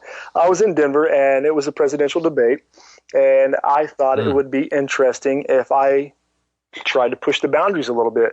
So I never made it inside, but I did get within 200 feet of the building, and I had my AR-15 strapped around my back. Wow. And I was questioned probably, I want to say about 2.5 hours. None of the officers were aggressive. I'll give that to them. These are Denver PD that you were dealing with? I'm sorry? Denver PD that probably you were doing? Secret Service at that point. Yes. No, it was Denver PD. They were the first ones to make contact. They were all high anyways. Oh yeah, they were something special. I'll just say that. But they actually de-armed me, which I just want to put out there violates everyone's constitutional rights. You do have the right to keep and bear arms, sure, and you do have the right to travel unmolested. That's on foot and within your vehicle. So on and so forth. They did disarm me, and they asked me for my ID, and I asked them if I was being detained and for what reason. So they didn't like that too much. So then they called in the supervisor, and the supervisor, he tried to chum up and be buddy with me, and I wasn't having it. And basically what they did is they said I was creating a public disturbance. So they detained me and they arrested me. And then I'm not sure exactly who this gentleman worked for. He would not present a badge or present any identification when he was questioning me. He got my name, number, all my pertinent information. And then about a week and a half later, I had a knock on the door. Wow. Now, for those of us who are publicly saying the things that we're saying, when you get that knock on your door, what's your best line of advice to give the listener if they find themselves in that situation? I would say, now, if you're not as adamant about protecting your rights as I am, I personally answered my door with my AR-15. And like a style. Yeah, sir, go ahead. They took a step back and they asked me if I could set that down, and I put it down and I stepped outside of my residence. But what I would say to anybody step outside of the residence and shut the door behind you. Isn't that the move? And lock it. And make sure your door is locked. And if you can, before you leave your house, if you have any front-facing windows, any things of that nature, close your blinds. Okay. So they cannot look inside your residence and create probable cause to where then they can, through false means, enter your residence, and then they can basically that wire do whatever whisk they want. looks like a bomb from this window. Yeah, right. Point. Yeah. Oh, absolutely. They say they see a box of sneakers. Hey, that's C4. Right. Well, I have a lot of C4 then. If that's that C4 really satisfies. I suggest to anybody that does face a situation of that, don't answer the door. Talk to them through the door. Okay. If they insist that they must have face-to-face contact, you tell them that they must exit your property because they are now violating your personal rights to feel secure in your person and or property. Okay. Now, if they would like to speak face-to-face, they can arrange a meeting. If you have an attorney, you can cite your attorney's name and they can arrange a meeting through that. Or if you don't have a problem talking with them, you could just go out. You can meet them on your curb, and you can have the conversation that you would like to have with them. But I don't suggest anyone to make any contact with any officer for any reason, no matter what. Absolutely. It's never in your best interest. And now I'm going to be down on my curb, me and the agents with my laptop open and LegalZoom.com's on there because that's the only lawyer I can afford. Oh, absolutely. I'm just going to call you, Shawn. I'm going to say you're my legal representative and just have them talk to you. Sure. Just send you them to Kansas City. In essence of time, we've got to move on, and I definitely want to dive into the Tillman and the Lynch stories. Now, it would be forever for us to go through in detail everything that happened from the time Patrick Tillman joined the military after leaving the NFL. But one thing I'll say right now is, first off, go watch the documentary The Tillman Story, okay? It'll definitely go into a lot more detail than we'll be able to cover here in this amount of time, and more completely than you can in a podcast at all. And matter of fact, if you can, buy 6 copies of it, give it to 6 friends, burn copies of it, whatever you got to do, spread the word. It's an excellent documentary. It's fact-based. It's with the family's consent. It's with the family's participation as well as other people involved. So you definitely got to read that. If you don't know about the Tillman story already, at least a little bit, Pat Tillman was a former professional NFL player for the for the Phoenix Cardinals. After 9/11, shortly thereafter, he joined the military. He became an Army Ranger, much like Shawn did. Deployment in Afghanistan would be considered a normal patrol mission, I guess, if I'm using the right terminology. Shawn, correct me if I'm wrong. Some events happened, and it ended up that he was killed in what originally he was killed by enemy fire. That was the original story that came out, the convoy that he was in. And this is how they sold it. This is the original version, is the convoy came under attack, and this great American hero who left the NFL, left a multi-million-dollar paying job, sacrificed himself by letting his men escape from the ambush convoy while he fought it out with these terrorists, Al-Qaeda, and it got down to where he didn't even have a gun. He's with a knife, and he's stabbing people. That was the original narrative, though, that we were sold. Lo and behold, that's not at all what happened. All right. What it ended up being was what's the technical word for friendly fire? Fratricide? Yes. Am I saying that correctly? Fratricide, yes. Yeah. He was killed by a member of his of the military. What was then listed as a which is what I call that when I'm beating up a dude in a frat and then fingering his girlfriend. That's what I call that. Fratricide or friendly fucking? All the same thing. Gotcha. Yeah. So the story eventually came out what it really was, and then it's just a whole mess. I watched the documentary, get the full thing. One thing I want to specifically talk about, though, within there before I throw to Shawn on this topic is as this progressed, as the different stories came out, the family got the information about the incident, the same thing Shawn was talking about in his IED incident. When they received it, a bunch of redacted files, just a confusing amount, something like 3,000 plus pages of files that the family had to go through. They brought a former military guy in to help them translate a lot of the stuff that was going on. Eventually, they got to the point where they're like, "Look, there's a legitimate cover up going on here," and the way it's perceived is that the government wanted to cover up what had happened. And change the narrative of the story because they wanted to keep Tillman as this propaganda marketing tool for selling the military. They wanted to show that, look, even this American of the professional football player left this, and he's doing this because this war is so righteous. So that's kind of where it was at. Yeah, the only other patriot we've ever had in this country with a better jawline is Sergeant Slaughter from the WWF. That's true. That's right. Not sure what branch he was in. He was in the heavyweight division.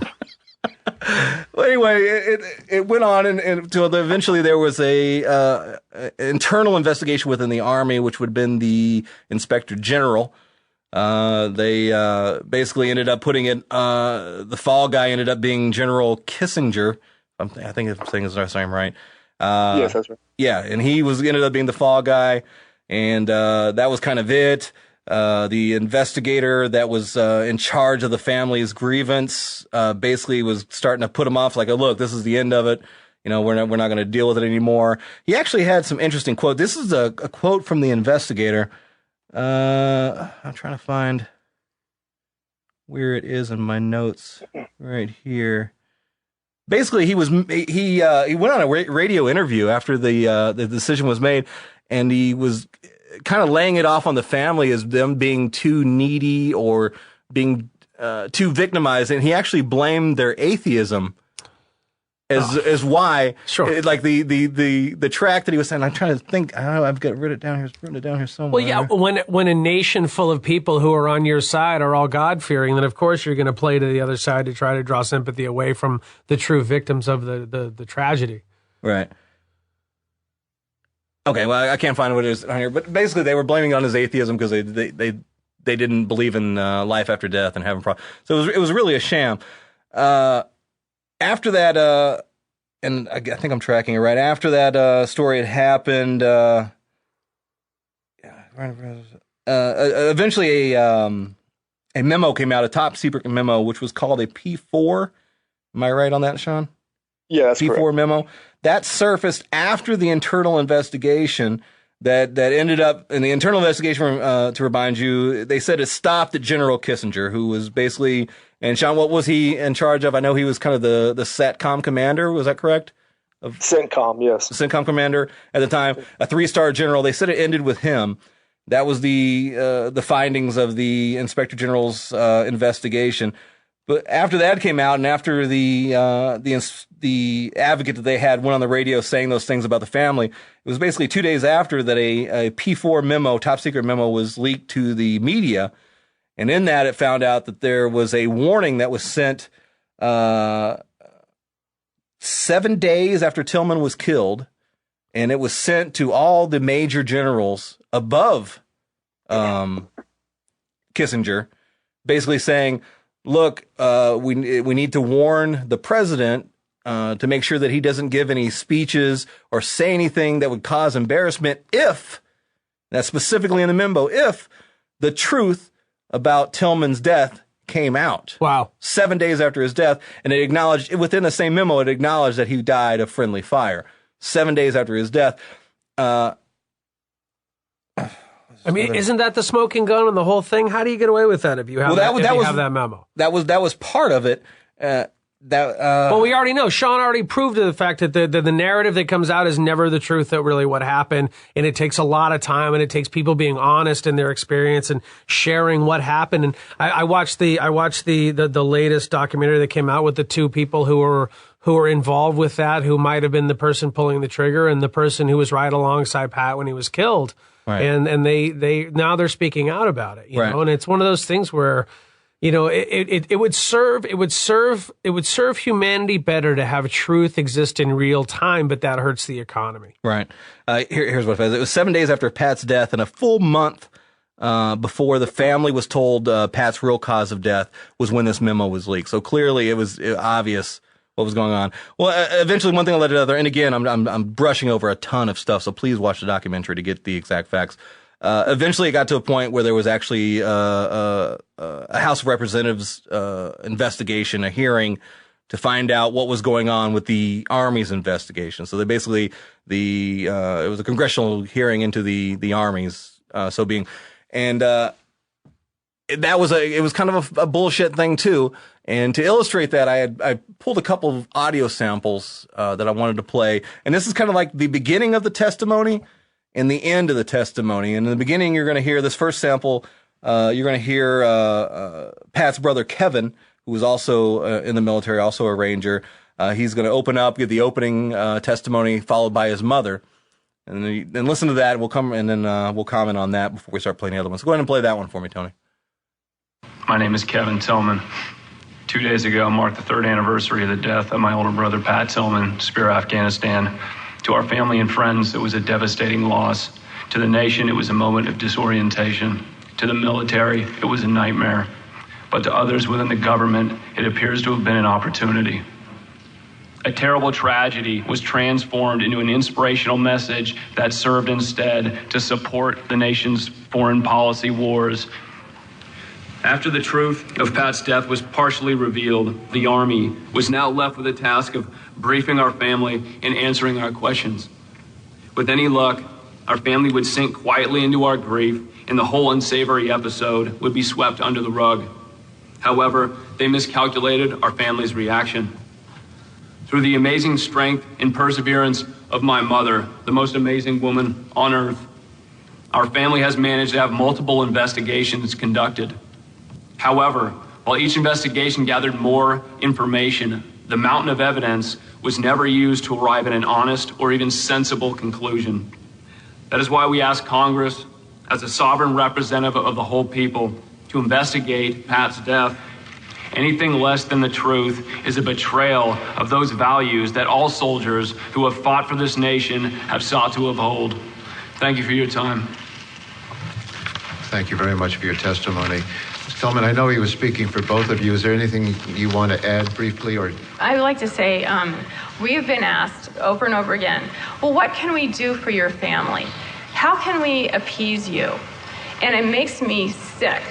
It's not about our family. Our family will never be satisfied. We'll never have Pat back. But what is so outrageous is this isn't about Pat. This is about what they did to a nation. Pat died for this country, and he believed it was a great country that had a system that worked. It's not perfect. No one has ever said that. But to write these glorious tales is really a disservice to Pat and to all the other soldiers. You're diminishing their true heroism. It may not be pretty, it may not be like out of a John Wayne movie, but that's not what war is all about.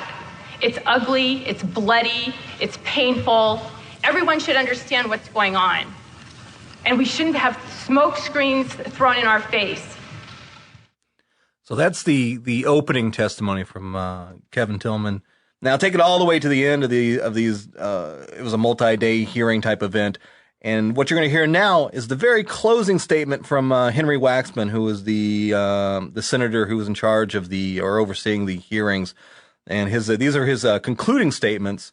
And you're also going to hear Donald Rumsfeld and the generals who were basically brought in to testify about this.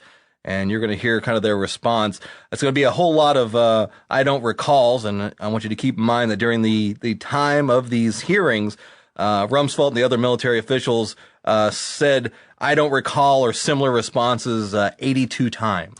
Yeah, keep in mind it's your tax dollar paying them a lot of money for them not to know anything. Yeah, and basically, and what they're going to be referring to here is, again, that P4 memo that was leaked. It wasn't released. It wasn't part of the investigation. Never came out. It was leaked to local media. So that's what they're talking about, and you're going to hear them do their little chat down. So go ahead and play that audio for us, Tony. Well, let me conclude the hearing by just indicating the facts that General Myers and General Brown knew about the friendly fire issue at the end of April. General Abizaid learned on May 6th. Secretary Rumsfeld learned on May 20th. All of these are the senior leaders that knew before the public and the family. Yet Could I make a point here? I want to make sure it's precisely accurate. I do not believe I testified that I learned on May 20th. And if that impression's been left, I don't want that left. Okay. My testimony is that I do not recall. That's the letter I gave to the IG. I was told that a person was in a meeting after May 20th when I was informed. But that is, I just simply do not know when I first learned of the possibility of fratricide. Well, I appreciate that correction. And sir, if I may, I also wanted to make sure that the 6th is a logical day.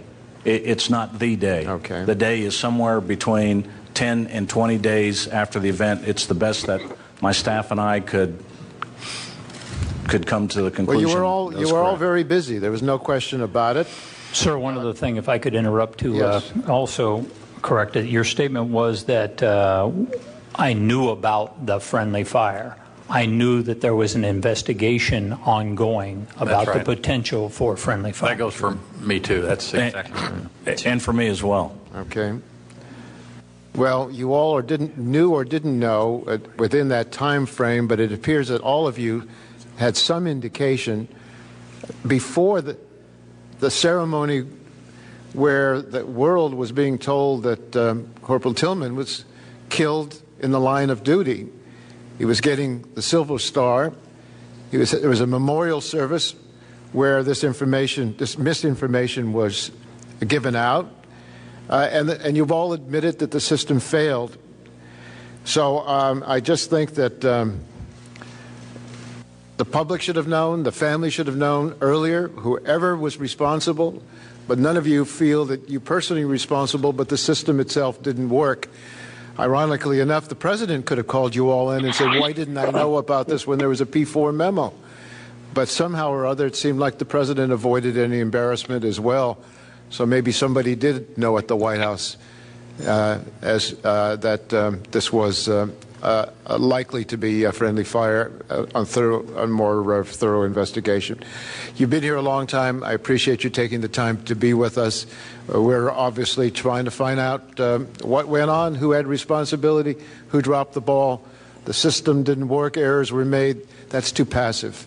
Somebody should be responsible, and we're trying to figure that out. That concludes our hearing today, and we stand adjourned.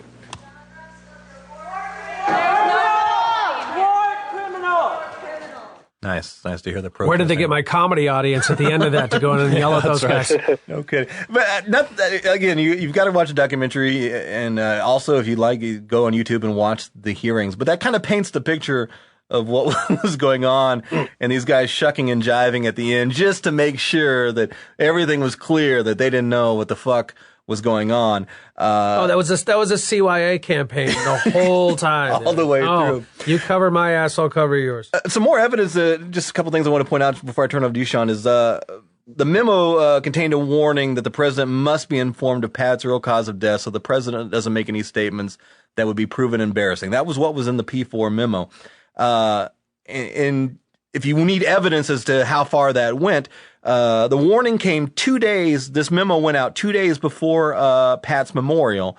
And 2 days before Pat's memorial, Bush gave a speech and referred to Tillman, but never directly acknowledged the then story that it was killed by enemy fire. He totally sold him as this American at sacrifice, but he never once acknowledged what it was, because it was just the safe thing to say, because it's like the truth wasn't out yet, but I didn't want to say this and overcommit. No, his speech was pre the P4? It was 2 days before, no, it was way before the P4 came out. Okay. Oh, you're talking about when it made public or when it went out? No, because a lot of what was talked about in that time was that Bush was using him as a GOP salesperson to sell his narrative. Yeah, the P4 memo went out officially to the people that were attached to it 2 days before Pat's memorial. Okay. And the memorial that was still claiming that he died in enemy fire. Sure. And all that. So that was definitely clear there. Another thing I wanted to point out, just some additional facts on here. Tillman was not just in there on his own and they were like, yeah, we're happy to have this awesome football player. They were paying very close attention to him. There was a letter sent after Pat's enlistment. Donald Rumsfeld sent a personal letter, which is unheard of to anybody, welcoming him or congratulating him on his enlistment. That was the first thing. And also at that same time, Rumsfeld also sent a letter to the Secretary of the Army right after Pat's enlistment, it said that Pat was a very special person, and there was the additional quote, we might want to keep an eye on him. Right? Okay. So you can read into that however you want. They want to, like, this guy's going to be a great poster boy for us, or maybe they know a little bit about him and his mentality. However you want to read into that. He's a true leader, and on top of that, being a returning hero with his level of service would be a great senator. Right. So the point is, they're focused on him, and there's no way that anybody who's going to pay that close attention to a specific soldier did not know exactly when he died, how he died, and all that stuff almost immediately. So, Shawn, do you have any comments on the pre-story before? Because I also want to ask you about the additional conspiracies that are attached to Tillman's killing. But absolutely. I mean, where do I begin with this? It's kind of ludicrous that. Let's attack the P4 first, the leaking of the P4. Let me tell you something. Fellow military members were very upset because it was common knowledge to most of us that there was something suspicious about what transpired. And awarding him the Silver Star, which, for people that are unfamiliar, is the third highest award you can get in the military. And it goes Congressional Medal of Honor, it goes the Purple Heart, and then the Silver Star? No, Purple Heart is if you're injured. Basically, you will get the Congressional Medal of Honor, and then you have the Distinguished Service Cross. Okay. And then you have the Silver Star. Okay. And to clarify, they don't give Silver Stars for people who were killed by friendly fire. Is that correct? Absolutely not. It's never been done before, or never been done after. A lot of guys in the military were, they were upset about this fact that we were getting orders coming down straight from the top. This is well above Donald Rumsfeld. We're talking Dick Cheney, we're talking Bush, that sent down orders that he must receive the Silver Star because, as Cheney stated in closed hearings, that they could use this as a poster boy, basically, for the military. Yeah, because if no one ever would have said anything about this, he would have been the hero they would have created him to be, with the medal that they wanted him to end up with. Yeah. And he would have been the perfect poster boy. Yep. This all-American kid, he throws away this $3.2 million contract, and he goes and with the Cardinals low. Let's be real, all right. He was with the Cardinals. I mean, the Cardinals barely were pretty football. Horrible at the time. Barely football. It's barely. Well, I think this is where the P4 was leaked, is because a lot of guys were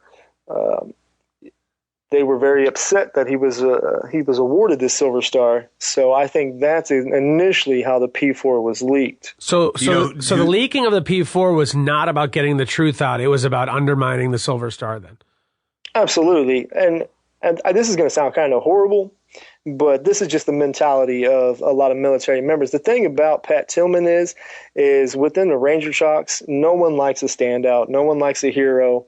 And he definitely had a little bit of dissent among his peers because of this fact, because he was looked at as this, like I said, all-American kid. He was a professional athlete, and he gained a lot of attention from the higher-ups, even with I don't want to say this because I don't want to diminish his legacy whatsoever, because he's an amazing man, but the fact of the matter is he was a Ranger before he was even a soldier. Oh, wow. So, okay. And what I mean by that is he was designated as a Ranger before he was even a soldier. He was given that title before he was even through training. He was the All-American hero. You know, he was the new age G.I. Joe Captain America. Huh.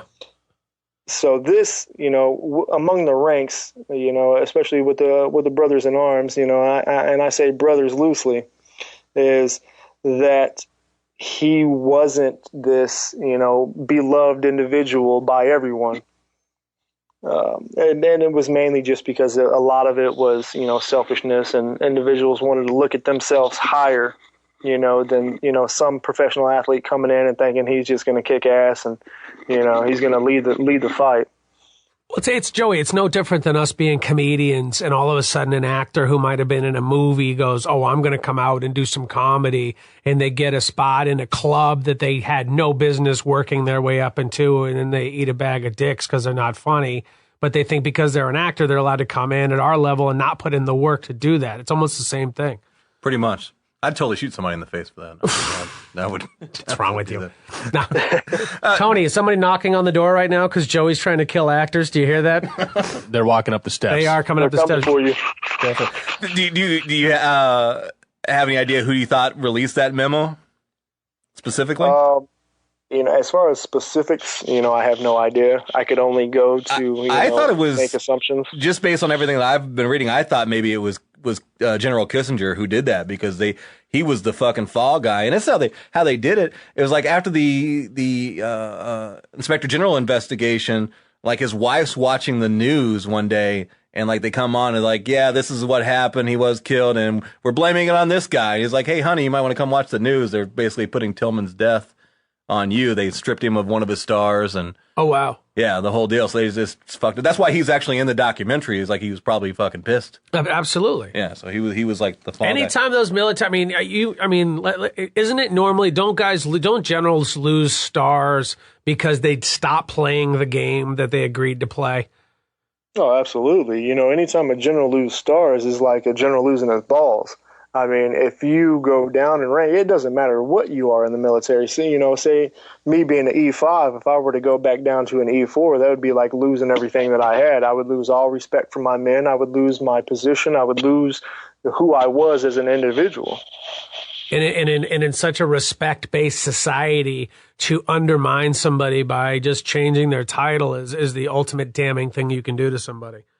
Oh, absolutely. Absolutely. I mean, you can punish someone and take their money away from them. You can put them, you know, I can't tell you how many soldiers that I had get in trouble, and, you know, we put them out to work, and, you know, 45 days on, 45 days off. And, you know, that's nothing. But as soon as you take that rank that they earned, because it's time and service, you don't just earn rank, you know. Right. You know, it's just not given to you. But it's definitely time and service, unless it's, you know, a field accommodation. Let's say you're in a combat zone, and then, you know, you showed yourself to be, you know, this great soldier, you're automatically going to get a field promotion.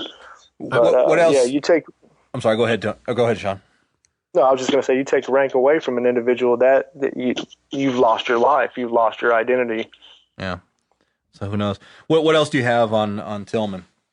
Oh man, where do I begin? You know, I think the biggest thing, and what I keep going back to, is within the report, it said that Tillman suffered 3 shots to his face at less than a 2-inch diameter.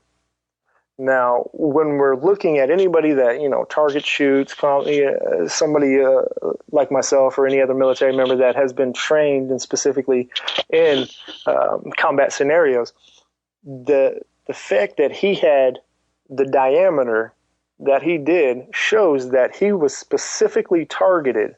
Now, that's a good grouping. Yeah, that's a tight group. That's somebody. That's a sniper's grouping. That's not just somebody shooting up a ridge. Right. No, absolutely. And see, the thing is if you actually look into the report and you kind of look in all the documentaries and you get a little information from individuals that were on the ground, the fact is that when we go out on patrols, we are never split up. That just absolutely never happens. It undermines our credo. It undermines who we are as Rangers. We do not split up. We stay with our man, and we keep moving forward. All right? Now, they were on a mission to recover a broken down Humvee, as the report states. Now, they were ordered to split up, all right, because the Humvee was being pulled back by a Django truck, which is, just a little Haji. We can, that's kind of racist, but it's an Iraqi, or not Iraqi, but an Afghani truck. It's just like a little bongo truck. I don't know if you guys know what that is. It's the Django chained, actually, is how you get the truck back. Nice. Hey, I think that fits it pretty well.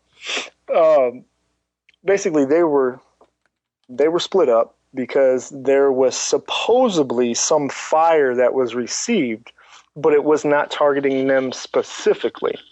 Now, there's varying reports that it was some, Taliban Mujahideen that were either firing indiscriminately within the area, or it was, the reports state that it was Afghani kids, got themselves a hold of an RPG that, has a range of, 800 meters, and it was well over their head, and it wasn't even close to them, and it hit the rock wall behind them, and there's a few rocks falling down. And so basically what the report says is these Rangers just went dipshit back crazy, and they just started firing indiscriminately everywhere. They were blowing through all their rounds, and that just doesn't happen. That's the first thing that you're trained is not only are you trained to look out for your brother to your left and to your right, but ammo security. You want to make sure that you still have ammo to stay in the fight. You are not just going to blow through all your 50 cal rounds, all your 5.56 rounds. That's just not going to happen. And you're not going to fire indiscriminately. You're going to have eyes on target before you're throwing rounds downrange. Now, not to interject here, just to what we're talking about right now and is being suggested is beyond the cover up that's acknowledged in the investigation and so forth, that this was just the military wanted to cover up because they accidentally killed their hero and they wanted to present it to be a certain kind of story. What we're kind of reaching in now is like it was an intentional killing of Tillman. Absolutely. Okay. Absolutely. And being that, even if I didn't consider myself an irrational critical thinker and I just want to kind of go along to get along, just the way that you look at it, even if you're not of a military mind, it just does not sit well to see that Tillman, who was it? Tillman was ordered with O'Neill and Brian O'Neill, yeah. Specialist O'Neill and their interpreter to once they heard all these rounds going off to go down off the ridge line to see exactly what was transpiring. Now, Specialist O'Neill, I believe, as far as the report said, that he moved forward, and as soon as they got down to the bottom of the ridge line, they could see the other Humvee that they were originally with. Now they had split off because the Tillman and O'Neill were to take point along with the sergeant and to kind of highline themselves so they could get a good perspective on everything that was going on below them and waiting for that broken down Humvee to get its way up to them. And the other crew was behind that truck pulling rear security, basically. Now, they were told to split up. Once they hear the firing, they go down off the ridgeline to see exactly what's transpiring. As soon as, now as the report states, as soon as they were, spotted by the first vehicle, which was the rear vehicle, they started to be fired upon. Okay? Now, the first thing when you're being targeted by friendlies is you pop smoke. Okay? And what I mean by pop smoke is you have colored smoke canisters that you carry with you. Right. And that's you what have Tillman did, right? You have a certain color that signifies who you are. Mm-hmm. And in this case, he would have popped either purple smoke or blue smoke. I don't know exactly. I don't think it stated in the report what he popped, but he popped that smoke. Then they came within 30 meters of him and O'Neill, and they stopped for a moment. Once they seen who it was, the report states that Tillman said, stop fucking firing on Pat, or on Pat fucking Tillman, or something to that effect. Right. And they paused for a second, and then fire commenced. As he was standing in the open after he came up from behind cover, yelled, "I'm Pat Tillman, I'm Pat fucking Tillman." Then they opened fire again from only, what did you say, 40 yards? 30 meters? It was probably about 30 meters. Okay. And that's pretty close. We train to be proficient within 500 yards. Wow. I don't want to take away from the story at all, but we are on a time crunch still. So can you jump ahead a little bit here before we jump into Lynch and just give some of the suggestions for the reasons of why Tillman was possibly killed intentionally? Absolutely. If you look into after, what was going on the ground afterwards, his diary was burned, his uniform was burned. You have to question yourself and say, why would his diary be burned? Now, for those that are not familiar within the area, the Northern Alliance is, it's the Taliban forces. The Northern Alliance, they are all about poppy production. Okay. Now, Tillman was quoted from Iraq saying, and this is an illegal fucking war. And he went into he took great stakes to tell his family as far as what transpired. And even with the Jessica Lynch story, he was there on the ground in operations, and they felt that he was going to be used as a poster boy for that as well. Now, what I personally think is that, there's reports that he had made contact, because there's CIA operatives on the ground all over, in Iraq, Afghanistan.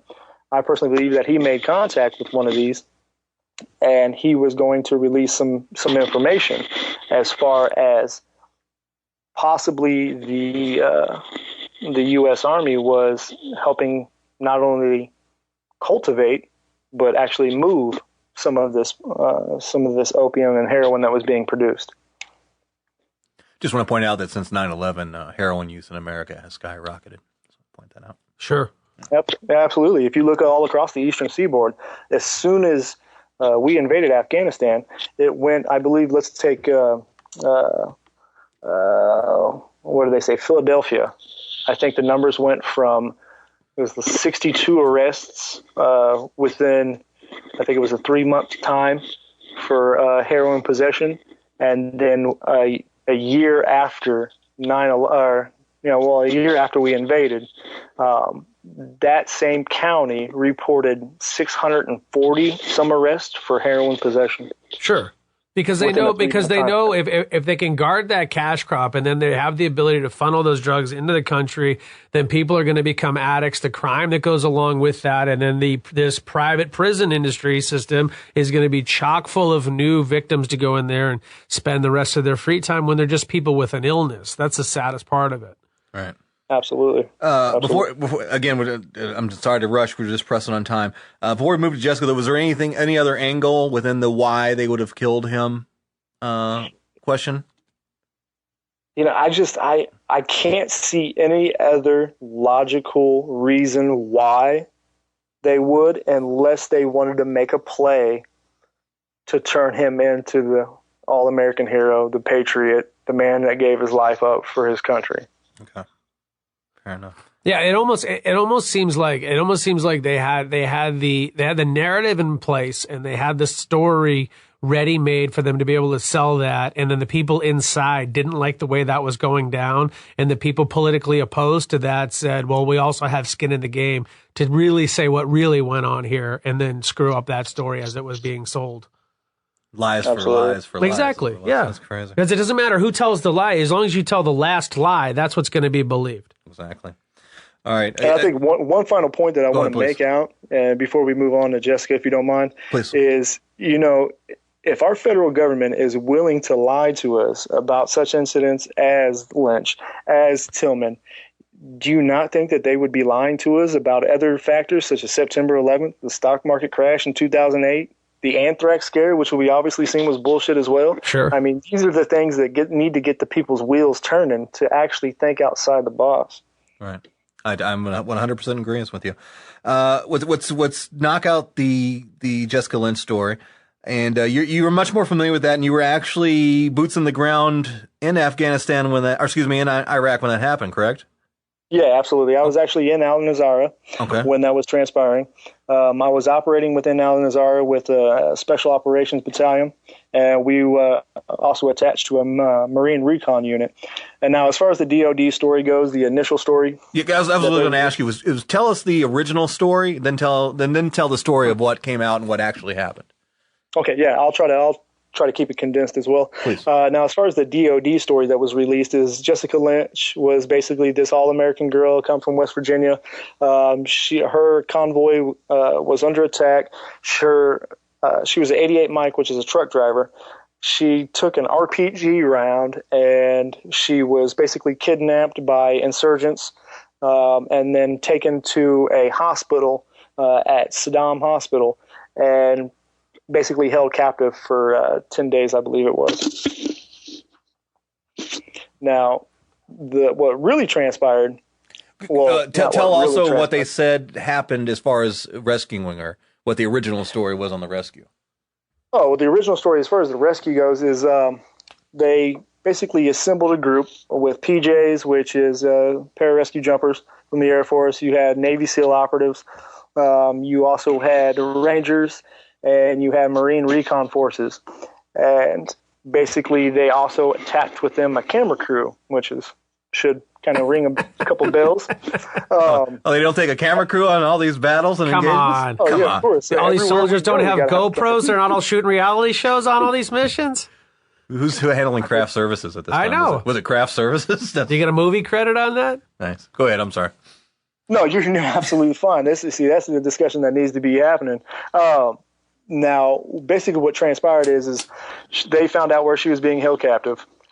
They sent in this group operation force to go in there and make it look like a tactical raid, or it was a tactical raid. And they found her and they rescued her.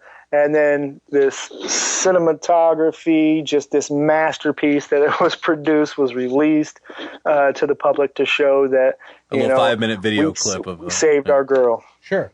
All right. Okay. Now what's the truth? Now, what is the truth is being that I was on the ground, if there is an ambush, we all operate within the same frequencies. If we have a large convoy, which it was a large convoy, we would have gotten word that there was an ambush taking place. Now, what truly transpired is Jessica Lynch's Humvee, her LMTV, either she flipped it or it broke down. Now, see, this is the other narrative that they're trying to give to you. I think they're trying to cover over the fact that women can't drive no matter where they are. Well, I don't know if I go that far because I've seen a couple of badass chicks tearing through some Humvees. But anyway, so on and so forth. She either flipped her Humvee, broke her leg, or not her Humvee, but her LMTV, and broke her leg, or it broke down. Anyway, the story goes is that she was injured, and she was taken up, and she was taken to this facility for treatment, I guess you would say. Now, she was taken there for treatment by the camera crew. Is it still? The original story was that she was taken there by the actual Iraqi fighters. Yeah, she was taken into custody by the insurgents, which was Al Qaeda. And who, let's be honest, treat women really well. Yeah, they didn't let her drive to the hospital. Why wouldn't they? I mean, they only stone them for their good. These are jokes, people. Jokes. Yeah, I hope nobody took that seriously. No. Anyway, I think the biggest thing that we need to take from just working with time constraints is that our unit, my unit specifically, we were in the town 3 days before, and we had already secured Saddam Hospital, in which that she was taken to. We had cleared the town and drove the town out of insurgents. This is also 101st Airborne, which was they were taking the west side of the town, and then we had a Marine Expeditionary Force to the east side of the town, and my unit was assigned to the middle. and we had cleared the town, and that's why we rolled through such a large convoy, is because we had the town pretty much secure. Now, could there have been some insurgents still in the town? Yeah, absolutely. They could have been hiding under some rocks. You never know. And this also leads into, which I'm pretty sure if you would like, we could talk about on another episode, Halliburton and KBR, and how possibly it could have been, and using my best estimate, it could have been a Merck operation. She had broke her leg from her LMTV, flipping over. They went in, they picked her up, they took her into this hospital, and then they made a big dramatic scene out of it, and looked like we were saving our all-American girl that fought to her teeth, and she was throwing grenades, and she was shooting till her last bullet before she passed out, which is complete and utter bullshit. Wow. So just another example. And again, this is not just Shawn just sputtering off some stuff. This was actually exposed by the BBC. They did a story of this. They interviewed a lot of people from the hospital. This is now, as much as it can be, and correct me if I'm wrong, Shawn, is now basically common knowledge? Or where's the government's position on what happened with Lynch? What are they they have not retracted their initial statement. They said that they, to a certain extent, might have kind of fluffed it a little bit, I guess you would say. But yeah, throughout the military, it's common knowledge that this was basically just a psyop targeted at the American population so they could drudge up support for the operations that was going on. And we're running psyops all the time. Oh, all the time, every day. Wow. When you give an example, just I don't want to. Yeah, what's the most recent thing that's happened that's really come on your radar that you've said, oh boy, you can already tell what they're doing? Turn on your TV. Well, obviously, that's why I don't have TV. Yeah. No, I'm just saying, if you turn on, say, let's take History Channel, for example. You turn on History Channel, what are they doing this weekend? Or Memorial Weekend? They're playing World War I, World War II, basically the highlights of each. Sure. These are the specific PSYOP campaigns to kind of cultivate the minds of the people to prepare them for what is truly getting ready to transpire. Turn on your nightly news. Besides all the murders and everything that you see transpiring and within your local communities, what you're seeing is they are pushing an initiative, and through each episode, they are pushing either you to feel like you have the idea of freedom, or you have the illusion of freedom, of choice, of left, the right paradigm. So they want you to still feel like you have a choice, and a decision on which way this country is going to go. And we all know now, as far as a big psyop, the biggest one that came on my radar recently is I don't want to say the Malaysian Airlines. I was talking about that tonight. Yeah, I don't believe there was ever a plane. No, I will honestly agree with you. I don't think there was a plane whatsoever. If no plane took off, then nobody died, then it crashed, then it didn't go anywhere, then terrorists don't have it holed up on an island, then we're not working on some cloaking device, and every story was just some Asian guy looking at a radar screen, and that's all you want to know. And you go, yeah, that's probably what that looks like. Here's a picture of an ocean. Here's something that could be debris. Here's a commercial for a heart medication you don't need. That's really what's being sold to you. Just keep your face stuck into this moron box as you're being programmed to believe what they want you to believe. Absolutely. Even if you look at the first initial report that it was hijacked, and if you look at the individual that they said was the perpetrator, you don't even have to be an expert in Photoshop. You could tell that there was different legs on the picture that they were posting out to the public. Absolutely. All right. You're talking about the initial suspects. Shawn, I hate to cut you off, but that's really kind of the limit of our time. I could talk with Shawn all day. I know. I want to keep you in my pocket, Shawn, and just. I don't know about that, but if I go to Kansas, we're going to hang out for sure. Definitely. Hey, we got a club out here, Stanford and Sons. Hope you guys can make it out sometime. I definitely think we probably need to have a Filter Free America comedy tour. That'd be awesome. We should do that. Look into that. Shawn, thank you for that. One thing I always, whenever I have a guest on, I always want them to leave with a closing thought, advice, or life philosophy. And why don't you do that for our listeners now? Yeah, absolutely. I really appreciate that. One thing that I do want to tell everyone is we are a sovereign people. You know, regardless on what our history is truly built on, if it's built on lies, if it's built on manipulation, we as a people are sovereign. We as a people have a will and a drive within us to truly be free. Treat everyone kind, love everybody equally, and if anyone ever tries to tell you that you're not somebody or you can't do this, prove them wrong. All right. There you go. How was that one, right? A very weird episode of the Filter Free America podcast coming to a close here, right? How often do you get that, right? How often do you get to sit down and hear an episode and know going into it that what you're going to hear is a bunch of fucking bullshit, but still it's interesting, right? I think it was. I thought it was weird listening back, because I listened back to that complete episode and just kind of reliving that. And like, I had been in contact with that dude for some time, right? He had actually came on and had been a guest co-host via the phone with something else. And I just now remembered that. I got to look that up and wonder if I've got that episode available. I don't think I'd re-release that one for that reason. And, but yeah, and I remember he was a guest co-host one time for something. I don't know where it was now. I wish I would have thought of that before I hit record, and I would have a little bit more facts to that, but whatever. But there was we had I guess about a year's time, a year plus, where we were Facebook friends and we were interacting a lot, man. And I remember one time it was really weird. A lot of things are kind of coming back to me now.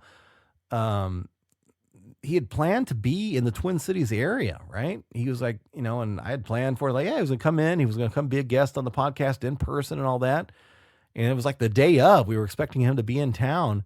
And then he just went kind of radio silent till after the time we were supposed to record. And he hit me up with some kind of excuse that I don't even remember now. So I don't know how much of that was even true. Was he even really coming to the Twin Cities? Was that made up? Was that some fictional bullshit?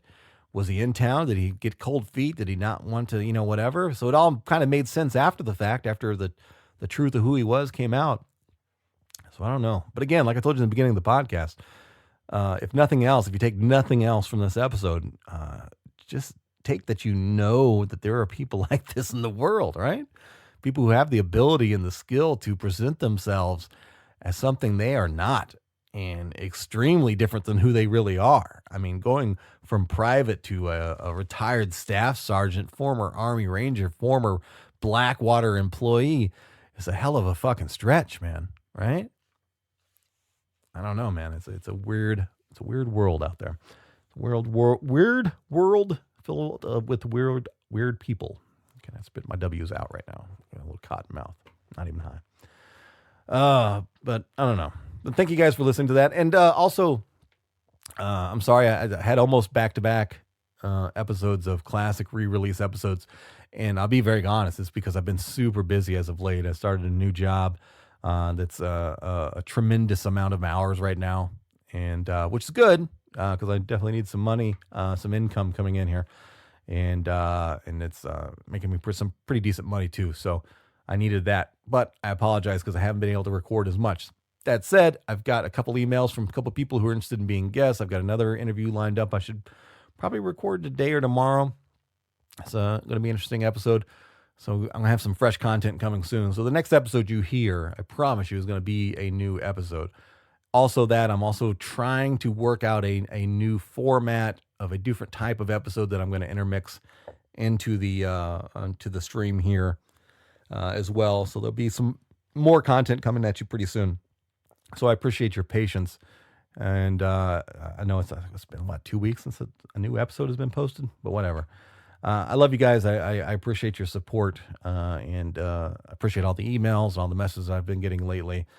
And all the shares, everything else. Please keep doing that. Please keep sharing the episodes. Please keep inviting people to like the Filter Free America Facebook or Filter Free America podcast Facebook page.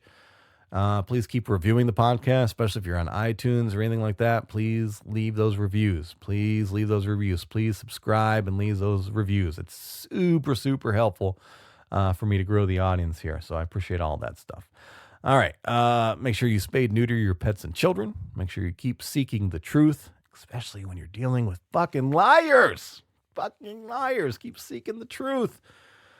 Keep doing all of those things. All right? Any positive message today? I don't know what the positive message is today. I don't know. Love Yourself Day. Today's Love Yourself Day. All right? No matter what it is about you. We all got fucked up things about us. We've been dicks before. We've been assholes to people. We've whatever. But still, I think in the core, most of us are really good people. Take the day to appreciate yourself. Celebrate your successes in life. Forgive yourself for your failures. And make a list of ways to improve yourself. Top 10 things you want to do to improve yourself. Try to knock out at least 2 or 3 of those in the next week. And you'll feel better about yourself. And you should. You're a human being. I love you guys. I love you guys. I love you guys. I will talk to you in the next episode of the Filter Free America podcast. Bye-bye.